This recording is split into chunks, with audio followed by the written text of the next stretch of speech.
I think it's the most lib place that libs think isn't lib. I don't know about that. I think that actually is 100% true. Yeah, You think so? I think There's it's there's the three and a most- half Republicans that work here. Yes. Wait, who's the half? We'll just leave it at that. But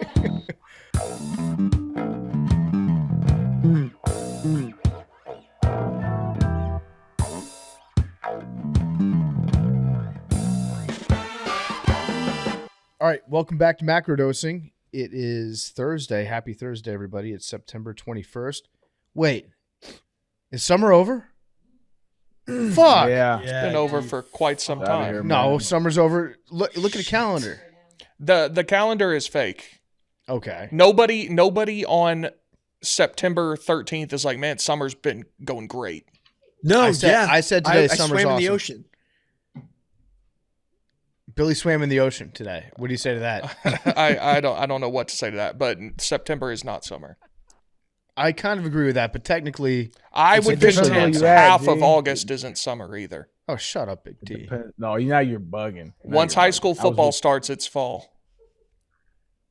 Okay, you have a seasonal clock that is different than all of ours. I think Yours we've by discussed this a while human ago. activity. You have zero remember connection to astrology and the stars. Also, my school, I always went back to school on August 1st, so like I struggle to even consider August summer. August 1st? Yeah. What? That's crazy. We would have, so we would go August to the end of May, then you have 2 months off, but then we had like a 2-week fall break, 2-week spring break, 2 weeks at Christmas, and the whole week of Thanksgiving. I kind of like a I've never 2-week heard fall of that break. schedule. Oh, it was great. That's cool. Were you playing football? Yeah. Like, did camp start August 1st? No, it started in July. Huh. So you had June off. Well, you would still, like when I played football, you still had workouts and stuff in June, but just off of school was June and July. School should not start on August 1st. That's obscene. It's wrong to do that. I to a agree, kid. but like during the year, I liked that schedule a lot more. I bet parents hate that though, because at least if you have a longer Absolutely. summer break, you can allow for, okay, they're going to camp this weekend, going to visit their grandparents this week. Whereas if now you have to plan like 2 weeks of activities randomly in the fall and the spring. That was like a good lot. time to go on vacation though, because you have 2 weeks Or you off. can It's hang not out with crazy them. hot. No, one thing I've learned about kids recently, I've been talking to a lot of parents, and they're doing whatever it takes to get the kids out of the house. By the end of summer, Oh, parents are that's- done. That's always been the case. I don't know if you remember when we grew up. It was like, get the fuck out of the house, go play, and we just roam around the neighborhood. I'm horrible. I'm not a good adult. I took my son to a birthday party this weekend, and so I drop him off, and you know, I'm just not good at small talk. Like parents are sitting around like talking to each other, and I'm just like standing there staring at everybody, and then one of them turns to me, just like starts random conversation. I'm like, all right, I'm out, man. I'm out. I can't. I don't know what to do. This is where everybody's all dressed up. I show up in flip flops and shorts. This is horrible, bro. I'm not a good adult. Did you leave the kid or take him with you? No, I left. It's one of those parties where you leave them there at the little place, Oh, sweet. and then come back at a certain time. I was But just it like, was you like- pulled your kid too. No. Like, bro, this is too That'd have been an awkward. asshole move. No, that'd have been an asshole move. No, I'm just saying, like, you know, after you drop them off, like parents kind of congregate with each other, like talk about the weather and roads, and it's like I don't know, man. This ain't my bag. I'm a How do horrible adult. kids strike up conversations with each other? Like a 7-year-old going up to another 7-year-old at a birthday party. They just say, "Hi, my name's Jim." Yes, That's it. very Yeah. direct. My youngest daughter will go, "Hi, I'm Henny. I'm 5." She'll say her age. She doesn't care who it is. She'll tell you exactly what it is. Kids are much more direct and up front. They'll go up to you and be like, "I like your shoes," and they really like your shoes. I mean, do you want to play a game? I think that was how I met most kids when I was a kid. Billy and Hey. Jigsaw. No, do you want to play? Hey, you want to play Foursquare? Yeah, actually, I do. Yeah. Billy, if you came up to me right now and you're like, "Hey, do you want to play Foursquare?" I'd be like, "Friend." You like Foursquare? Foursquare. I was so good at Foursquare. Kind of a trash game. It's a It trash was so game. easy. No, I'm with fun, Big T. dude. I'm with Big T here. This shit was so easy. I was Yeah, like, yo, it's you a just dumb throw game. the You guys ball. you didn't have black magic, you didn't have white magic, you didn't have bus stop, you didn't have corners. Whoa, Yeah, tell me more. I don't know about these. You sound extra- really invested in Foursquare. I haven't played Foursquare in 30 years. But What's yeah, black magic and white magic? black What's magic, you catch the ball in the air and you say black magic and they're out. Yeah. this? There's all these What's rules. white magic? Now I White gotta- magic. now I gotta- White magic, you catch the ball in the air, you say white magic, and then you get to do a full spin, 360 spin, and then spike it. Yeah. You guys didn't have these rules? Did you just make this up right now? No, this is how we played. Bus stop, you call bus stop in the middle of a game, and then everybody had to run to the center and put their foot on the center corner, and the last person that didn't do it was out. I do vaguely recall something about bus stop. Yeah. I don't remember none of them rules, bro. And then there was like if someone hits the ball really high up into the air, you call clock or something, then you move the square next to. Yeah. And if you get stuck, I don't know, there's weird rules. I don't remember all of them. How but do you move the Foursquare's a good square? game. They were like You they were jump, drawn on. you move to the next one. Like everyone Oh, you moves move to the clockwise. And then But you have to play. It's a square. No, like you just move to your left. You like replace the part of the corner you were in. And then if it lands in your old box, then the person who you moved into it gets out. I'm on square4.org, which has I mean, it was a weird game. no fewer than 40 to 50 of these different lumberjacks, letters, ice cream cone, frenzies, and all of these are just crazy things that you can do in Foursquare. People just made them up, Let me just- and then they Yeah, got it's into a regional. rule Yeah. book. I It is think, regional, I bet. Do you know what's really cool though? Like how kids like games and rules of games like get passed on to different kids, but like who the hell is teaching them these games? Like They make are. them up. Yeah, they make them Yeah, up. like kids have just been like moving and telling each other these different games, and they've been taking them places, but they all like originated someplace, but like all across country, people are Really? playing different types of games. Billy just discovered culture. I know, but it's just cool how like such unsophisticated beings can spread, such complex games. We're literally the most sophisticated beings we know of. What do you But mean? children, I'm just saying, children are less sophisticated than adults. Yeah, but I mean, like In what you way? can think of that with That's what I'm saying. with like actual sports too, like baseball. But there's You a teach there's baseball to a codifying new rule. generation. Yeah, I think about that all the time on a golf course. I'm like, I'm really out here just whacking a ball into a hole hundreds of yards away. This shit is wild. But it's Yeah. fun. What was there any what games did you guys come up with? Because every kid invents games, right? Like you invent your own. That just like maybe you and your brother, you and your sister, you and the friends from the neighborhood that you guys play. That's like a specific game to your life. That's not like a cultural event or not like a regional game. You guys invent any games? there was doorway. What's doorway? So one person would stand in the doorway, and the other person would try to get through the doorway, and the other person had to stop them. That's a great game. I'd be sick at that game. You would be really good. Yeah, We should We play played, doorway at the new office. yeah. Need play some it right padding now. though. Yeah, was doorway was that the type of game where you would keep playing until somebody got hurt? Yes. Yeah, for sure. I mean, it's basically it's goal line football. Yeah, it's an Oklahoma drill. It's- Yeah, doorway Um, sounds like a we lot of used to fun. Do you play- guys? Yeah.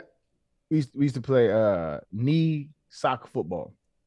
So all the homies used to have like sleepovers, and we all used to be on our knees, running around on our knees like on the carpet with a sock for a football, like rolled up sock, and just tackle football on our knees. I guess we didn't make that game up then.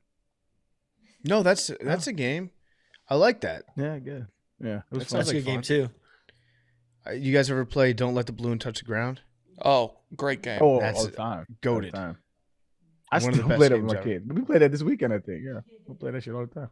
It's so fun. I love it. And then there was, if you would get a balloon that had helium in it, you could play Don't Let the Balloon Touch the Ceiling.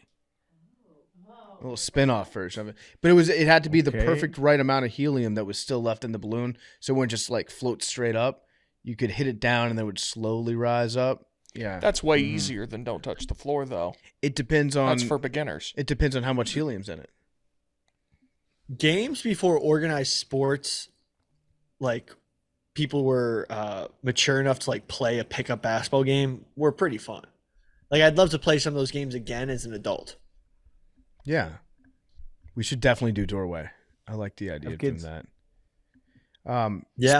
Speaking of golf, Arian, I want to talk about your match against Kirk Minahan. It was Arian Foster and Francis against Hank and Kirk. Just went up on the Barstool Sports, or is it on Foreplay YouTube? It's on Foreplay. It's on the Barstool YouTube. In the Ryder Cup, that was the day one first match of the day. Arian and Francis took on Kirk and Hank. The clip of the rules dispute went very viral because golf Twitter, as Oh, it Hank did? pointed out, yeah, golf Twitter loves nothing more than a rules debate. They love to argue about rules, especially ones that are not strictly codified, but they get to have these like weird conversations with each other about scrambles they've played, and then it ends up in name calling and people hating each other. But it's still fun. But a lot of people are weighing in on it, Arian. So what happened was, I think it was on the fourth hole. Francis gets up. They're playing a two-man scramble against each other. Francis hits a putt, probably about a 20-foot putt, and he misses it. It ends up about 5 inches away from the hole. Like And- two. Yeah, it was a gimme. It was a gimme. It was a gimme. They were going to give it to you, but they didn't say it's good. And then Francis walks up to the putt, taps it in, and then Arian steps up to hit his 20-foot putt. And Arian drained his, by the way. That was a sick putt. Thanks, man. Great putt. And then Kirk's like, that's a 5, not a 4. And Arian at first is like, huh, okay, fine, whatever. Like kind of like laughing it off, like that's a good golf joke, funny. And then Kirk just sinks his teeth in because Kirk loves a good rules dispute too. And it became this massive conversation about whether that was a 4 or a 5. Arian, from your perspective, do you still think it was a 4? Yeah, like I'm not from like the golf world, and so they have a bunch of stupid rules, and so like technically, I guess he's correct, but like nobody in the right mind. Like it wasn't a tournament in which like rules were established in a way that was like like an egregious rule break. You know what I mean? Like that's more of like, all right, man, come on, don't be stupid, don't be silly, because it wasn't anything that we did. It was like natural. After you hit a long putt and it's right by the hole, everybody just taps it in or you give it to him. You know what I'm saying? And so to me, it's a 4. I would have gave him a 4, but Kirk he's a dickhead, but that's my dude. That's just how it goes. Yeah, it was funny watching like the friendship rivalry develop between you and Kirk because the way you put it right there, like, yeah, he's a dickhead. That's my dude. I think by the end of it, you guys liked each other. You guys respected each other, but you still kind of hate him. Well, it's like he's a friend of me, so it's like, but also I understand it's his character. You know what I'm saying? He's doing a character, like that's his shtick, and like so he's kind of known as being an asshole. That's what he's known for. But like I love that because I could talk shit with the best of them, and so anybody that I can talk shit to and they don't take it personally, you have a fan in me because it's not that serious. Like I don't ever take my shit talking serious. If I talk shit to you on this pod, it's all jokes and it's all love, and so I like talking shit to people that can take that shit and they don't take it all personal because it's not personal. I love that. Being there in person as the caddy in this situation, seeing the different reactions between Arian to Kirk shit talk and Francis was Yeah. hilarious. That Yeah, was that. So that what was some of the Arian best stuff. what Arian just said about Kirk and like how you have to like handle Kirk in a certain way and acknowledge what Kirk is doing. There, you picked up on that. I think you've met him twice. There are people that have worked at this company for like 8 years that still don't get it. Yeah. You have a very healthy mentality I mean- when it comes to that. Well, because that's part of my love language, honestly. And like in the early parts of this podcast, like there was a lot of like, I stopped reading comments pretty much altogether, but it's like people are like, Arian's just like so aggressive and like he's just like, but like that's how I was brought up. I was brought up like to talk shit, and you only talk shit to people that you love. Like if I talk shit to you, I got love for you. Like I would never talk shit to a stranger because I don't know how they would react. Because where I'm from is like if you talk shit to somebody, like it could go there, right? And so if I talk shit to you, I'm 37 years, I ain't trying to go there. So if I do talk shit to you, it's because I love you, man. It's Yeah. like And consenting I adults. understand that mentality. What? I mean, No, like it's what, like dog? no, because like think about this. If you're in a pickup basketball game, I much rather guard my friend than a stranger because I can like get into it with them and know that it's fine. Whereas a stranger might like they're not consenting to that action. Whereas my buddy who's like minded consents to that action. Okay. I mean, That's that's not what a that phrase analogy. means, just so you know. What consent? What part of that phrase was wrong? Like definition, consenting adults is two people who consent to something, and it may be shit talking to each other. Mm-hmm. Sure. So- Like I said, it's an analogy. Yeah. It's not the one I would go for, but I guess you're technically correct, man. So Arian, fuck you. Yeah. You like that? Well, That's it's how. That's how I told Arian that I loved him right there. I know Fuck you Arian. don't really mean, you know what I'm saying? I know you don't really mean it. You really like you genuinely. We've had too many conversations one-on-one, privately. Like you, my dog. That's the homie. So it's like Yeah.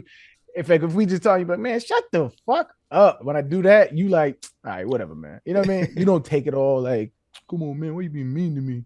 I'm gonna hate start doing shit, that. by the way. I'm gonna start doing that. Just really derail the podcast entirely. Aaron, why are you being so mean and aggressive? Right. Oh now? But my then- god. But then there's the dudes that you don't fuck with that like try to talk shit to you, but you know that like it's not like that. But they just Oh, yeah, still that's do right. it. That's on you though. You got to draw that boundary. Yeah. You gotta let him know. I've done that too before. I'm like, listen, fam, I don't fuck with you like that. So if you talking shit to me, we gonna take it there. I'm just letting you know Right. right now. So if he wants to talk shit, I'm with that too. But you gotta draw that boundary. Like, nigga, don't say nothing to me. There was a great moment. I think it was at the 7th hole where Kirk was talking shit to you, and he said that you're soft or that you weren't tough or something like that.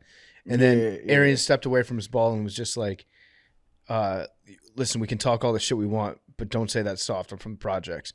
And then Kirk was like, all right, I'm about to get my ass kicked. And then you guys like dapped each other up and were like, okay, let's move on. Oh, that's what he was arguing back and forth with Portnoy. He was arguing back and forth with him, and he was like, "Don't." And Portnoy said, "Don't let." He's talking to me and Francis. And he's like, "Don't let these guys bully you." And in my mind, I'm thinking, "It's fucking golf, right? Ain't nobody bullying. Dog. What are you talking about?" and then Kirk like digs in when he hears that, and I was like, "Hey, listen, fam. Like this is not that. Y'all are arguing about a rule. I don't even care." Yeah. It was fun. It was a good video. So go watch it, and then Are they gonna do? Yeah, they're coming out. I'm sorry, I totally cut you off, man. My bad. No, it's all Part good. of it's the delay. It's all good. So, But no, please go ahead. you were going to ask it when they're coming out. So the video No, of that's not. me against Dave is out today, and then we're trickling them out day by day. Yeah. So what I was gonna say was, what I was gonna ask was, are they gonna have? Is this gonna be like an annual thing? Because I would. This has been. It was so fun though. It's like it scratches all. You know what I'm saying? I love golf. I love competition. I love all that shit. And like it was one of the funner things that I've done in the last couple of years. It was. Dope. I think it will be. I think we're gonna keep going at it because I think people really like it and everyone had a good time. I also like it when Arian gets to meet the different people here at Barstool that he doesn't interact with on a daily basis because we got some wild people and some crazy characters, and so it's fun to see Arian involved in that. So I'm glad that you want to come back next year. You want to do it again. It would be dope. Yeah. Who are your favorite people at Barstool that aren't on this show? I know Spider. Spider's my dude. Let's see. I love Jersey Jerry is funny as shit, dog. Shit. And see, I'm just gonna be horrible because I'm horrible with names, but I know people. The funniest motherfucker on the science video. Nick. Nick is that dude is fucking gold, bro. Of course, Big Cat, but I know him before that shit. If I left you out, my apologies, man. But yeah, I mean, there's a bunch of good people over there. I thought Barstool has a different reputation, and so when I first started working with y'all, like I didn't know what to expect really, but like Barstool got some cool folks, man. I think it's the most lib place that libs think isn't lib. I don't know about that. I think that actually is 100% true. Yeah, You I think think so? I think There's it's there's the three and a most- half Republicans that work here. Yes. Wait, who's the half? We'll just leave it at that. But Oh wait, Actually, was that a size comment? no, it's not. No, he's one of the three. I actually would argue that it's the most lib place that the fan base doesn't know is lib as well. Yes. Because That's probably true. Also, Barstool fan base is definitely not left leaning, but like everybody in the company kind of is. It's hilarious. I think we just it didn't come from me. I think we just don't really talk about politics that much in general. Yeah, it's sports. It's sports. Yeah, This place, Y'all keep- and y'all I keep- think y'all keep the main thing. in the sports media landscape in the last like 20 years, people that have gotten really high up in sports journalism, they reach a point where I think they stop caring about sports sometimes, and they then want to like pivot their careers into also being political commentators because they're like, well, sports isn't that important. What's more important is what's going on in day-to-day life. Which, yeah, that's definitely true. Sports isn't the most important thing in the world. But if you're a sports commentator, then you try to like leave sports behind and start talking about politics instead. People are going to be like, wait, the reason why I liked listening to you is because it was an escape from every place else that I deal with in my life, which is talking about politics. Sometimes I just want to like get mad at the Detroit Tigers, you know? I would disagree with your premise that sports isn't the most important thing, but Well, it's the most important thing in my life. yeah, Yeah. If sports stopped tomorrow, you remember 2020? You remember how bad that sucked? it was the worst. It People started. it made me a soccer fan. Because Yeah. I'd never watched soccer before, and soccer was the first sport that came back. I was like, I guess I'm watching soccer now. That's how bad COVID was. Yeah. Like, they say what you want about the million people that died in the U.S., but Big T became a European soccer fan. That's how bad it was. I mean, no, but you That talk actually about surprised the shit out of me when I heard you was a soccer fan. I was like, I didn't see some down south Georgian as a European soccer fan. It blew my mind, but I didn't know the origins was COVID. That makes sense. Yeah, it was the first sport to come back, and there was nothing else on. I was like, I guess we're watching soccer now, and I started playing FIFA, and I was like, shit, do I like soccer? And then it just never stopped, really. What would lowercase t People say about Big fire, T though. loving soccer? Would lowercase t be upset? Probably. He'd probably say you're a lib.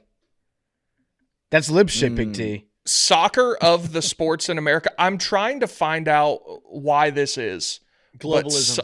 soccer, that probably has something to do with it, but it's hockey also. Soccer and hockey have like the furthest left leaning fans You think hockey in my does? experience. Hockey, at least online, which I understand is probably not a fair representation of everything, but soccer for sure. Mhm. Like soccer fans are very predominantly and heavily left. Yeah. I would agree with that. Minnesota, blue state, big hockey state. Where else do they play hockey? Just the US. A Minnesota. lot of cold places. I mean, those are all blue states. Alaska. Massachusetts. Yeah. Yeah, but soccer number one for sure in terms of Yeah, why do you think that is? Because it's like so heavily influenced by like European culture in the United States.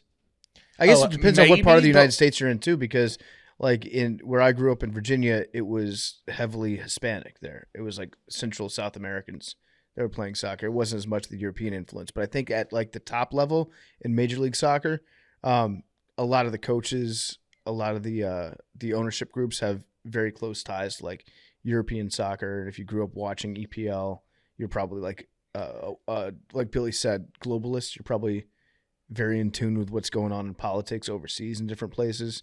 Whereas if you're an SEC fan in college football, you're more focused on like the local scene, what's going on in the South, which is heavily conservative. Yeah, I don't know why it is, but even if you go to MLS games in like Nashville, you'll see banners and stuff that are like very liberal.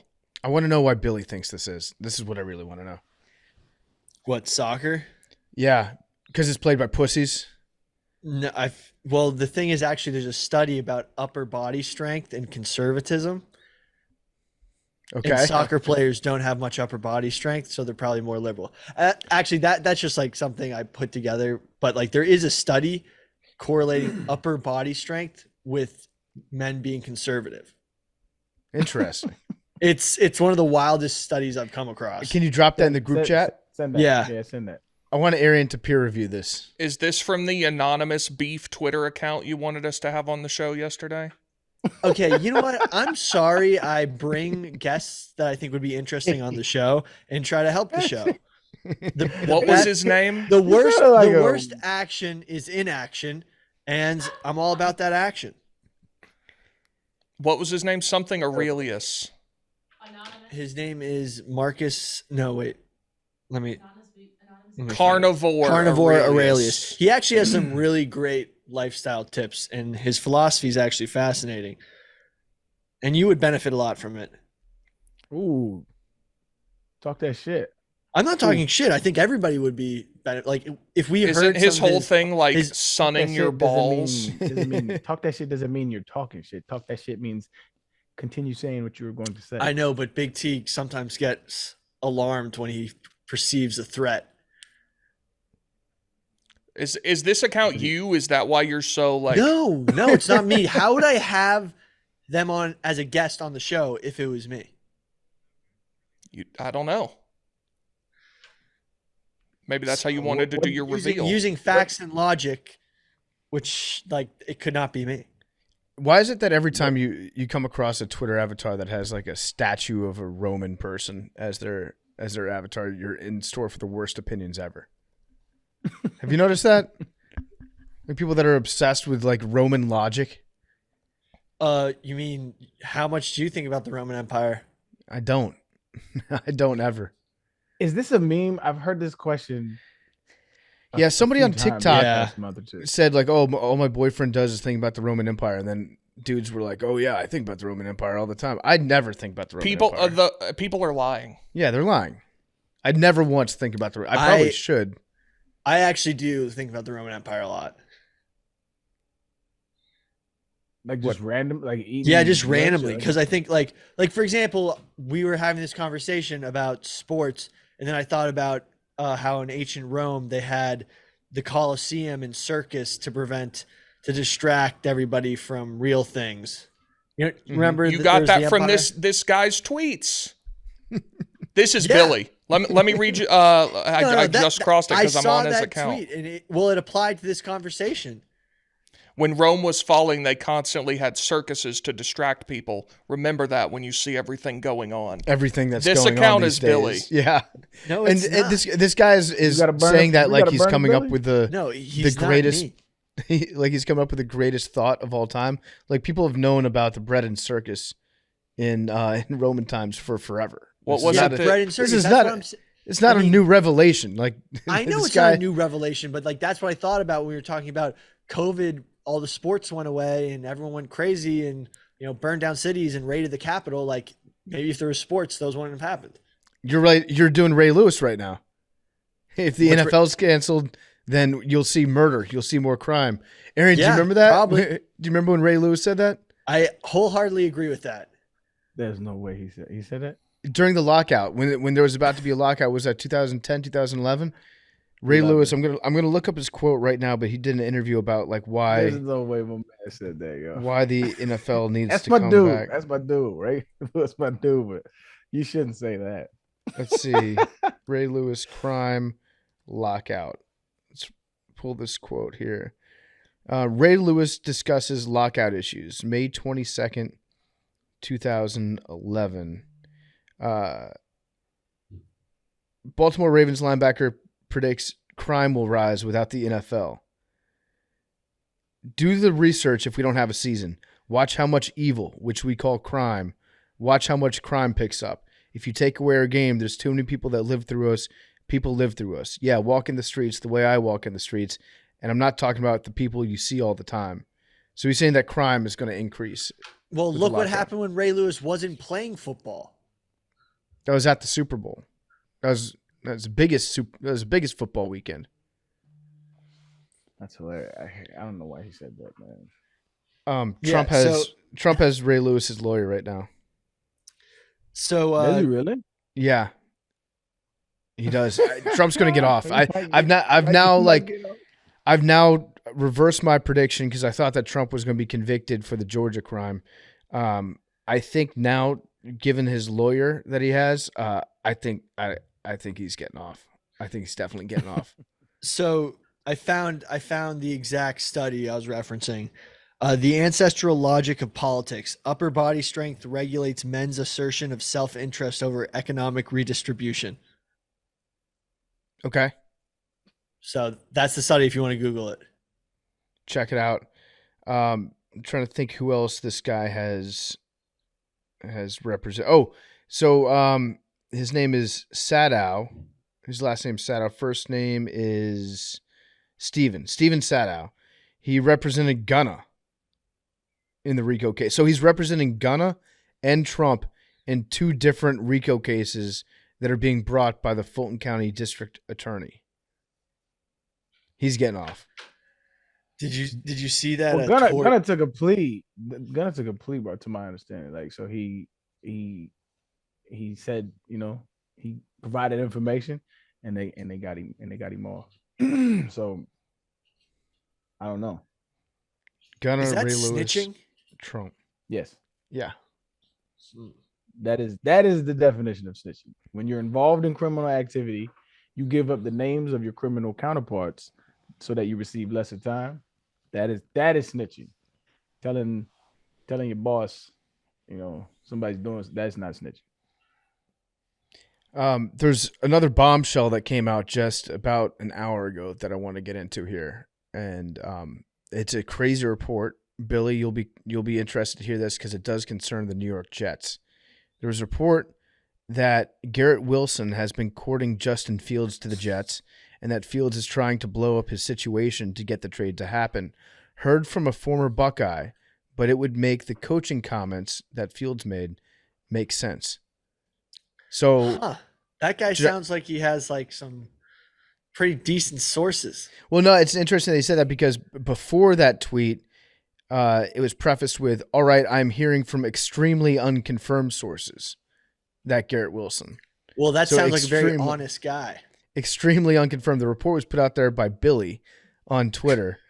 Billy Scoops claims that Justin Fields is trying to get his way out of Chicago via blowing up the coaching situation with his press conference and trying to get his way to the New York Jets. So if there's one organization that knows how to take a quarterback and turn him around with stability, it's the New York Jets, and that's where Justin Fields wants to play football. Yeah, I'm not revealing my sources.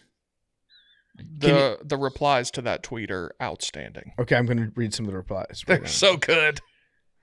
Source, trust me, bro. Which other ones are you reading right now? Big if true, parentheses, it's definitely not true. Heard from a former Buckeye, a.k.a. some kid who went to Ohio State who DM'd Billy. Is that part true? I'll never reveal my sources. We'll talk about the report a little bit. That was the report. Everything you know is in there. What do you think's happening? Just you bring on a reporter I heard to talk about their story. Some conversations between Justin Fields and Garrett Wilson as they were once teammates. Okay. And what do those conversations entail? Hey, you want to play with each other again? Who's this source? We'll take it out of the show. Are you actually going to take it out of the show? Yeah. Yeah. No, I promise. Actually, yeah, I promise. It was a former walk-on that was hanging out with Justin Fields. Okay. I don't know if what he was saying was true, but a former walk-on that is so close to I'm going to Justin tweet Fields. it because that's Is it Mark Titus? That's Twitter money. Is it Mark Titus? No, it's not Mark Titus. A former So walk-on. that's what I was wondering. If it's a football walk-on, you know how many walk-ons are on a Big Ten football team? Like a lot. Do you know the person personally? I may have met him. No, it's a DM. That means it's a DM. It's not a DM. It's a friend of a friend who played with Okay. him in high school. I actually think Big Cat would murder Billy. I think it would kill Billy if Billy's report is actually true and Justin Fields is tanking his career with the Bears so that he can be traded to the Jets, and then he goes to the Jets, and then you guys win a Super Bowl. I think Big Cat would kill you, and I think he'd be well within his rights to do so. Well, I mean, the thing is, the Justin Fields demise I predicted last season. I said that it wasn't going to be sustainable. It wasn't going to work out. I mean, he was going to have flashes in the pan, but it was never going to be sustainable. Would he thrive in a situation like New York? Probably not, because our offensive line would get him killed. And, hopefully our offensive line just looks that bad because we played against what is hopefully the best pass rush in the league. But Zach Wilson, I think, is the best person to have behind an offensive line like that because he's most mobile. And he looked way better than Daniel Jones did against the Cowboys. You think Zach Wilson is more mobile than Justin Fields? I think he's more mobile in that he will avoid pass rushers and not try to run and take hits from them. But he'll run away, throw the ball away. And He'll run like 20 yards directly in the opposite direction. Yeah. He'll run in the opposite direction, then throw the ball out. It might not get you any yards or anything like Justin Fields might do, but he might stay more safe. All right. I just think that he's going to kill you if it happens and it works out. Well, so I kind of hope it works out. I don't think he possibly. I don't think he could catch me. You don't think Big Cat could catch you? Think you can whoop Big Cat? Is that what you're saying? No. Next question. No, 1-on-1 in a fight, you against Big Cat. No, we're not doing this. You said next question. I gave you next question. We are doing this. No, we're not doing this. Are you scared of this man? Yes, I'm absolutely scared of him. I'm so scared of him. So scared of Big Cat. Oh, that's Billy saying he's not scared at all. Ooh. So you're not scared of Big Cat. I think I'm terrified. So what you're saying I'm reading Billy right. The most dangerous predators on earth are large cats. I mean, think about even house cats. They can kill everything. Think about just a gigantic house cat. Are you afraid of Big Cat? Obfuscation. Can we not do this? Yes, we can. We can. I'm terrified of Big Cat. We are doing this. Leader amongst men. Okay.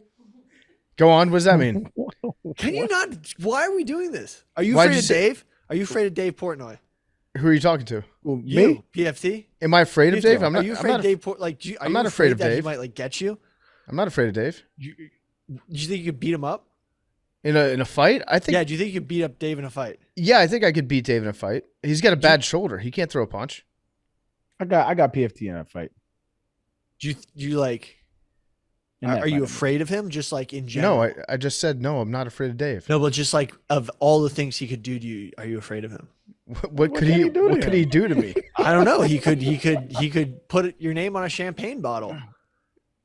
No, I'm not, the answer is no. I'm not afraid of Dave. And I think if I'm telling the truth, I could beat him in a fight. I don't know about Dave in his prime when he had his shoulder. Well, but right now, I don't think he'd ever fight. Dave in his prime. I don't know. That'd be a good fight. Okay, now Big Cat. Do you think you could beat Big Cat up? Could I beat Big Cat up? I think he got you, bro. He's big. He's much bigger than I am. He's got reach on me. I think I might be a little bit quicker than he is. What kind of fight? MMA. Ooh, MMA. So I could like double leg him and take him down. You could do submissions, yeah. I could do submissions. I would definitely go low and try to double leg him and do like a wrestler style move on him. That's kind of my move. But no, I think the weight difference is to the point where he'd have a big advantage against me. Not a knock against Big. That wasn't a fat joke about Big Cat. A rough and rowdy. Well, the reach also in rough and rowdy would be that'd be a challenge. I mean, you got to think about the gas. I don't think I could get inside. I don't think I could. He's got probably 6 inches, 8 inches on his. Like, for example, if Arian and I were to do rough and rowdy, I would just wait for him to, throw hands for 30 seconds and then just pick him apart. Because that's how it goes. I don't know how to box. No, you'd gas out. You'd throw hands. Okay. You'd throw hands. Let's talk about me and you after you talk about if you can whoop Big No, Cat. no, or not. I'm just saying. I That's think what this is about. Arian This is called would throw obfuscation, hands, Billy. This is called He'd obfuscation. give Hold on, me hold on, 30. hold on. Pause. We will absolutely talk about me whooping your ass in a second. But this is obfuscation, Billy. I want to know if you think you could whoop Big Cat and cut all No, the bullshit. I've teeter-totted around this question. So, Arian, remember that thing you were talking about? Like, I'm going to give you 30 that you kept talking about? No, Is I it don't remember that. throw 30? Shoot a 30. Shoot A 30. 30. Yeah. So that is what I'm expecting is your fight style if you're going to do rough and rowdy. Billy just danced around the question by saying, "So what I've done here is danced around the question." Yes. Yes. And now I've avoided any You are sound terrified. bites. You are terrified of Big Cat. You won't even No, talk about this. I've never seen Billy so scared in my life. He's shook. He is absolutely shooken. I'm not Yeah. shook. Yes, you is. Yes, I'm not you're going to so talk about. shook. I'm not going to talk about you won't assaulting even the father of entertain. 3. You won't even entertain the. I'm a father of 5. You won't Yeah, even but- entertain the idea of fighting this man because you so fucking shook. What he got on you, man? Good question. What he got on you, man? Just comments. I'm just. He's so scared. Big T, do you think you could beat a Big Cat? I've never been in a fight, nor do I plan on being in one. So probably not. Yeah, I don't know. Yeah, you versus Dave. I don't know. Dave doesn't Why believe you in fighting answer like- either. He Yeah. said so. Yeah. Why you answer that, man? Why you answer that like that, man?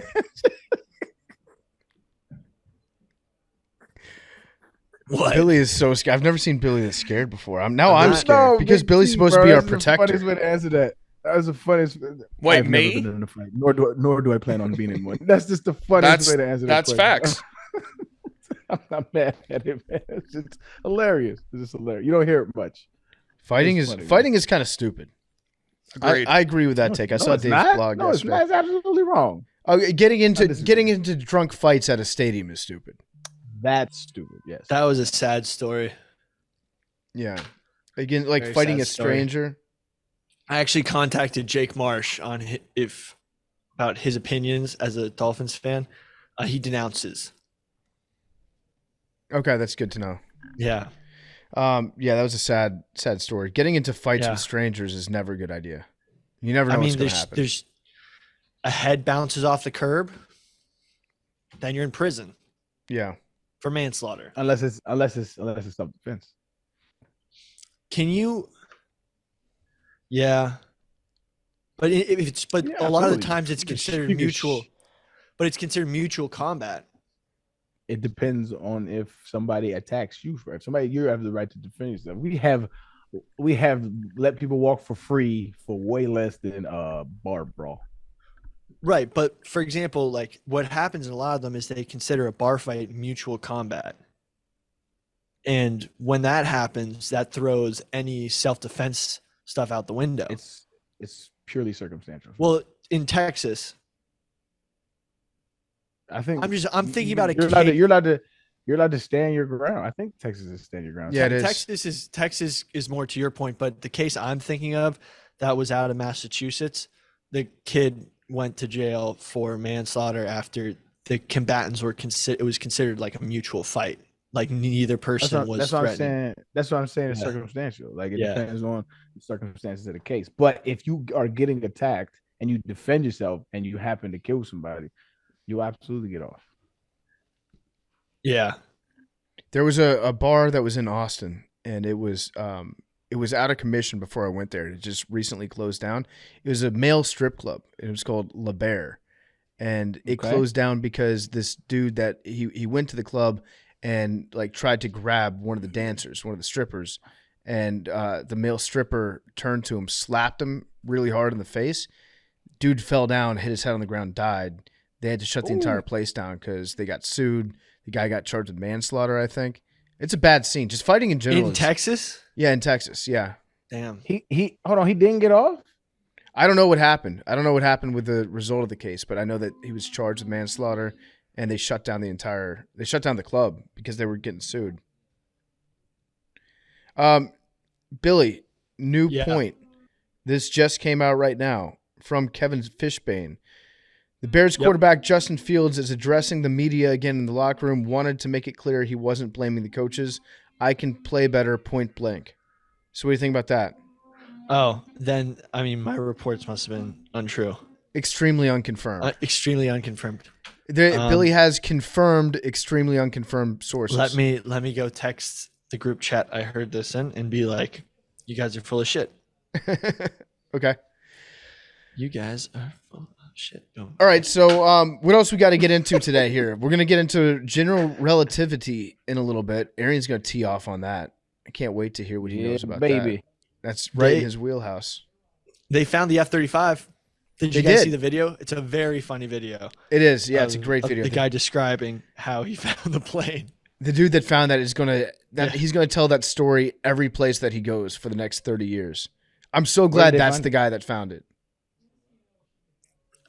So I think he was a farmer from South Carolina. Yeah, actually, Billy, can course. you drop that video in the group chat? I want Arian Should to I watch play it. it for everybody right now? Normally it's pretty quiet, but on Sunday afternoon, I was in the bathroom taking a shave, and I heard a screeching, between a screech and a whistle. I said, "What in the world is this?" And I heard a boom. That shit's funny as hell. Isn't that good? Yeah, that shit's Somewhere great, between a screech and a whistle. Someone needs to make man. someone needs to sample that on a song. Somewhere between a screech and a whistle. That's a good name for a song. Macro beats. Macro beats. Yeah. Holla at me. What'd you say, Billy? Macro beats. Holla at me. Holla at Billy. That's that's like jungle beats. Yeah, That ad lib. It's a great line. That dude is like the most charismatic, personable guy ever. I love that he's the one that found the plane. And I guess he's definitely going to be telling that story for the next 30 years of his life. Like everyone he meets. Yeah, I found the plane. Yeah, that's me. Let me tell you the Somewhere story. between a screech and a whistle. The thing is, that guy is probably so not on the internet, but he's the guy we've all been trying to reach. Like, Yeah. why have we found the plane? Because the one person who probably hasn't, been on Twitter ever, like, probably doesn't watch the news. Like, he's the one who knows where the plane is. Billy, what about your theory that it was hijacked by the Chinese government? Well, they still think that the plane might have been hacked. They're still Mm-hmm. trying to figure out what happened to the plane. Yeah, they are. It's really strange that the government was asking just for the public's help in finding this plane. But it's a stealth plane. That's why it's so stealth Yeah. that our own radar couldn't even track it. That's pretty cool. Yeah. What is it about so what is radar actually tracking to make it trackable? Good Okay, question. I track. think I can answer this question, Aaron, because I know plane. I'm a flysexual. You know, Uh, plane? Yeah. I know plane. I'm fly curious. Maybe not full-fledged fly sexual yet, but so when you're shooting a radar at a plane, right, or any object in the sky, you're pulsing out electronic waves, and what you're trying to pick up on. That's precursor to our topic today, by the way. Go ahead. There we go. What you're picking up on is the bounce back from the electronic emissions that you're sending out, from the radiation that you're sending out, right? So if it hits something and then it bounces radiation back at the sensor, then you can tell there's something out there. So if that thing is moving, it's easier to track. If it's going if it's still or if it's directly horizontal, the radar is trained to be like, okay, this isn't a flying object because it's not moving. So sometimes if you want to fake out a plane or fake out a radar, you can fly your plane directly 90 degrees side to side away from where you believe the radar source is coming from, and the radar won't pick up on the object in motion. It won't appear as if it's in motion because it's not getting closer. It's not getting further away from the radar source. So it's staying relatively neutral, and it'll think, oh, it might be a building. It might be who knows what it is, but it's not. It's not an airplane. With stealth technology, they have different coatings that they can put on the planes, and they design them so they're very smooth and not a lot of joints or even rivets on the outside of the plane for the radiation to bounce off of and come back. So the radiation will glide over the plane and not be sent back in return. So I think the F-22 has the radar cross section of a ping pong ball that's just up in the sky. The F-35 I think is maybe a sparrow, the size of a sparrow. So very tough to track on radar. That's fire. I didn't know that, man. Does that make That's why it sense? looks Did so I explain slick. it? Yeah, they look super slick. That's why they all look so slick and cool, like the Blackbird bomber that everyone used It's a Blackbird spy plane. Sorry, which is the one that everyone thought was a UFO that's shaped like a triangle? B2. Yeah, so the B2 used to be, before it was declassified and everyone knew it existed, was probably one of the like most cited UFO in like the desert, like near aircraft, near airfields, because they'd see this, you know, triangular 3 lights and they're like, what the hell is that flying around the sky? It must be UFO. Yeah, because it I didn't actually- look like a normal plane. I still think that all those UFOs that the Navy is declassified is all U.S. technology, just super advanced stuff that we have to like defend the nation against nuclear attacks or any of that sort. And the stuff that we're declassifying right now is stuff that is one generation behind what we have already in action. You know what I'm saying? So that way, if somebody looks it up and they're in the Chinese government or in Russia, they're like, oh, this is great. Now we know the capabilities that they have. Well, guess what? We've got some more secret shit that we're not showing you. We have so much secret shit that we just like haven't unleashed. I got into a fight with Francis about how Francis thinks that China has way more advanced like planes than us. As the plane guy, can you confirm that he's full of shit. Or they don't have anything that's as good as the F-22.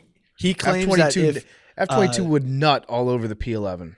He claims that if China tried to the take J-11, Taiwan, sorry. we wouldn't even get The J-11. I know. Did you just misrepresent No, another I plane? misspoke. The P's are air-to-air missiles that those planes carry. Yeah. The J is the plane itself. Right. I corrected myself. Right. It's just from someone who knows plane in quotation marks. Like you would think that's a mistake you wouldn't make. I got mixed up thinking about the missile and not about the plane, but I corrected myself immediately. Okay. The point stands.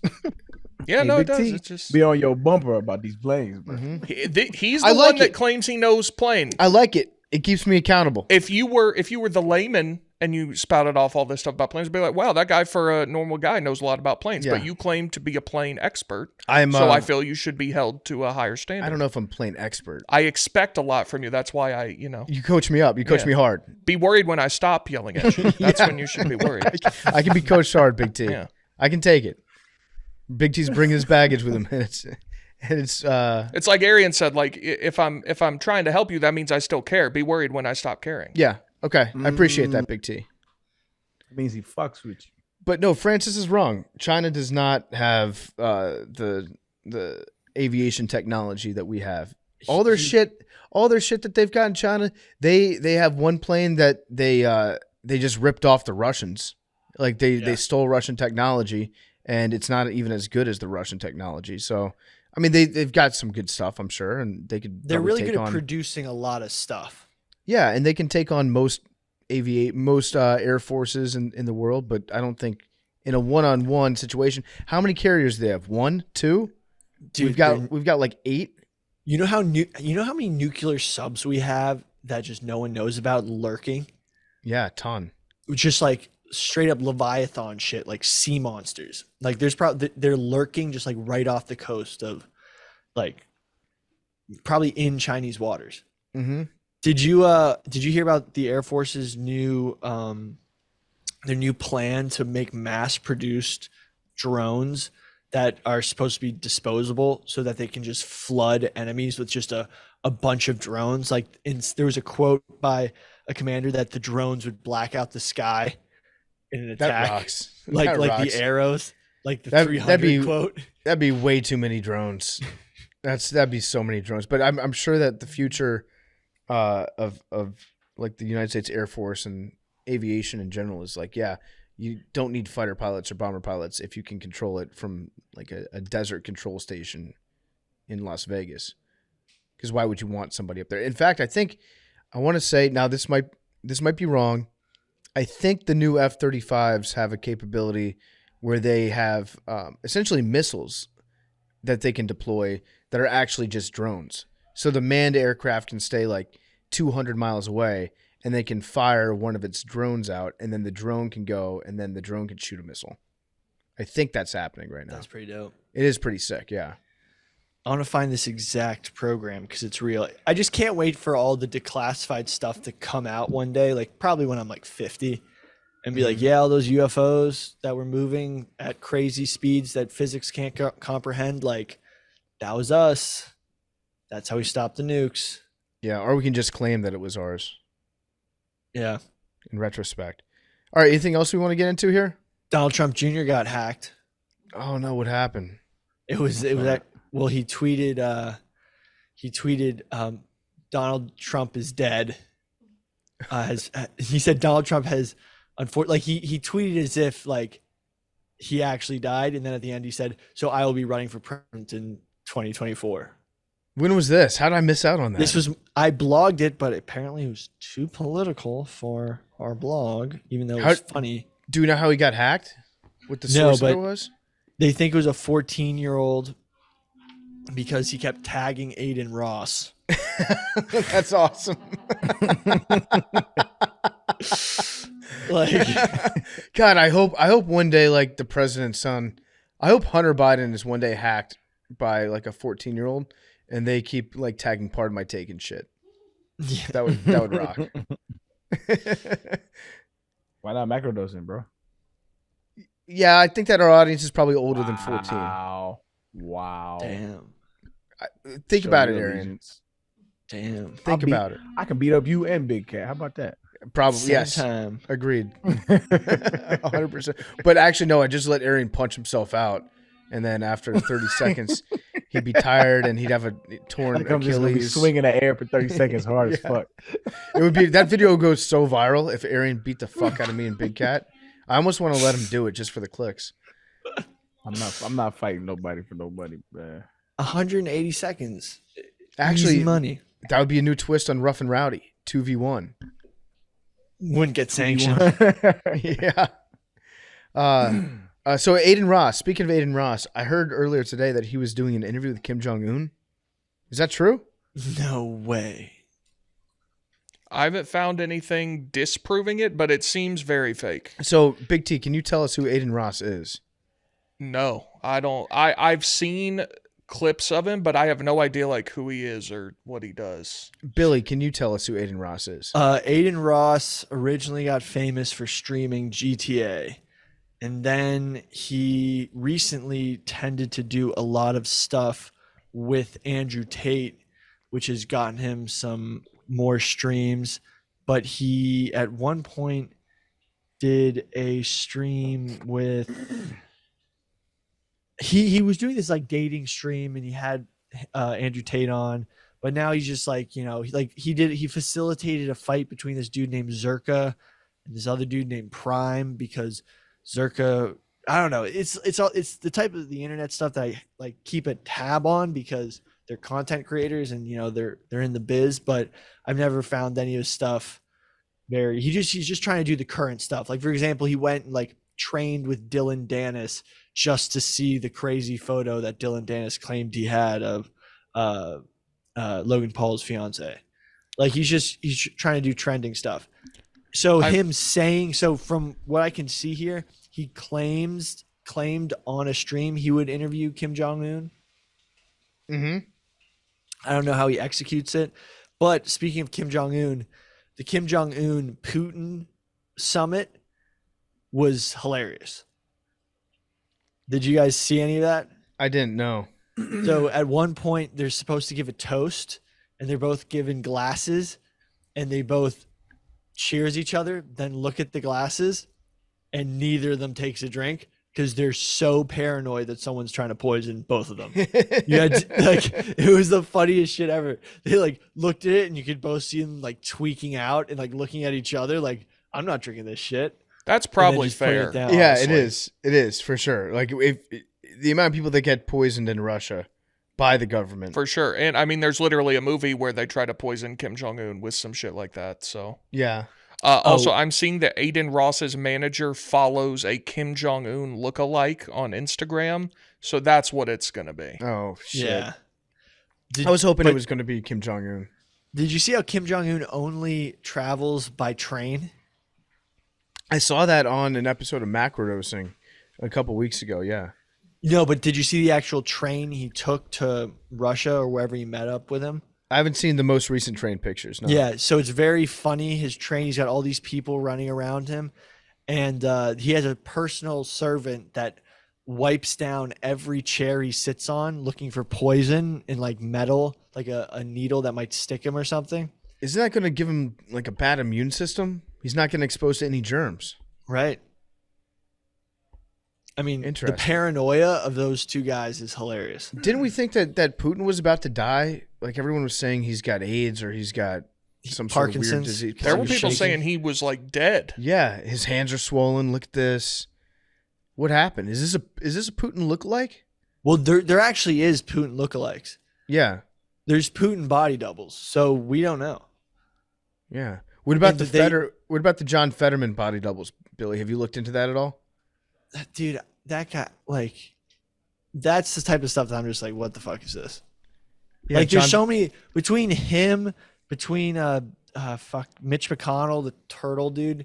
Like, just get these guys. Like, what the fuck are we doing? These people can't actually lead a country. John Fetterman's made a pretty good recovery though. Look, everybody. What do you Just mean, like, we need everybody? some ready, willing, and able people.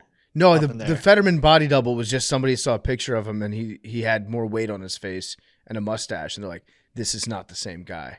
Yeah. Not the same guy at all. People are so eager to claim body. Him, DeMar. You remember the DeMar body double?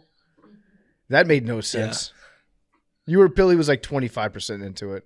No, I mean, I raised it because someone had to on the podcast. It was weird. They But- didn't show his face, Billy. It was weird. I mean, he lifted up his arms.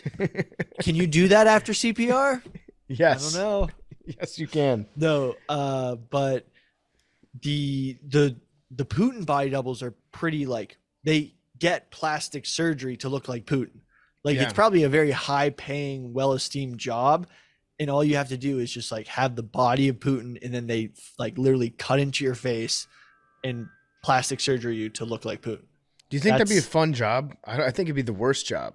Well, in a place like Russia, like you probably get treated at least a quarter like Putin. No, I think they treat you like a dog. They probably like have you. They get you a cage and you stay in your crate, and then when they need you, they like put a collar on you, bring you out. All right, we got the fake Putin. You probably get treated worse than dirt. I know, but like you probably like you're at least not in poverty. I don't know what like the average Russian lifestyle is. I imagine it's not like a crazy third world situation, but being Putin's body double probably gets you better treatment. Well, they don't want you to die unless you're like preventing an attack on Putin. They do want you Yeah. to die. They don't care if you die, but they don't want you to die before you die, if that makes sense. Yeah, they want you to die for Putin. Not Yeah, they want like you to die by for Putin. accident. Like they don't want you to poverty. die of starvation. Yeah. Yeah, I would But love they to also see- want they want the Putin body doubles to look healthy, so they're gonna make sure you're healthy. Yeah, maybe one of the Putin body doubles was the one that has Parkinson's. Yeah, he was just so scared. He was just shaking. Yeah, probably. So yeah, the Kim Jong Un Aiden Ross summit. I hope it happens. Sounds like it's The Kim Jong Un double doesn't exist in North Korea because they couldn't keep anyone as fat as Kim Jong Un in North Korea. Oh, he's got body doubles for sure. It's probably fat suits. Well, remember that was a big thing for a minute too, is that he had been replaced Yeah. maybe a year or two ago. Yep. Are there any Biden body doubles? You think? I'm sure they've used them on presidents here in the United States. I'm sure of it. I mean, the thing is the face mask technology. I like this. Remember when they made you an old woman at the Super Bowl? PFA? Yeah, I do. The technology is there. If you wanted to do it, you could do it. Yeah, you could. I feel like if the face mask technology back in Mission Impossible 1 was better than anything that we have right now, though. You remember that? You remember how realistic the Mission Impossible masks are? But wasn't that CGI? I don't know. No, I think it was a face mask. They pulled the face mask off and it was a different person.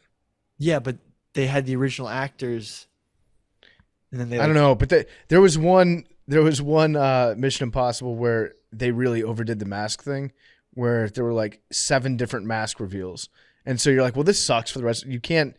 It's impossible to know who's actually a character for the rest of the movie and who's just wearing a mask. Like anyone could be wearing a mask.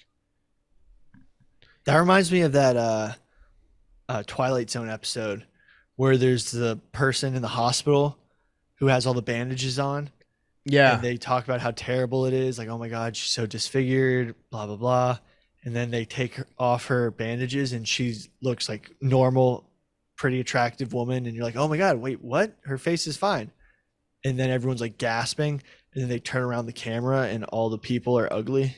Yeah, all like the people deformed, are like pig people. Yeah. Yeah. And the hot chick was really ugly in their society. Yeah. I would be her friend. I would talk to her. Yeah. Hey, speaking of very attractive women, You're getting horny. No, I'm not getting horny. Every been time in this contact- podcast, we just hit a moment and then it's like Sex Olympics. Sex Olympics is still a good idea.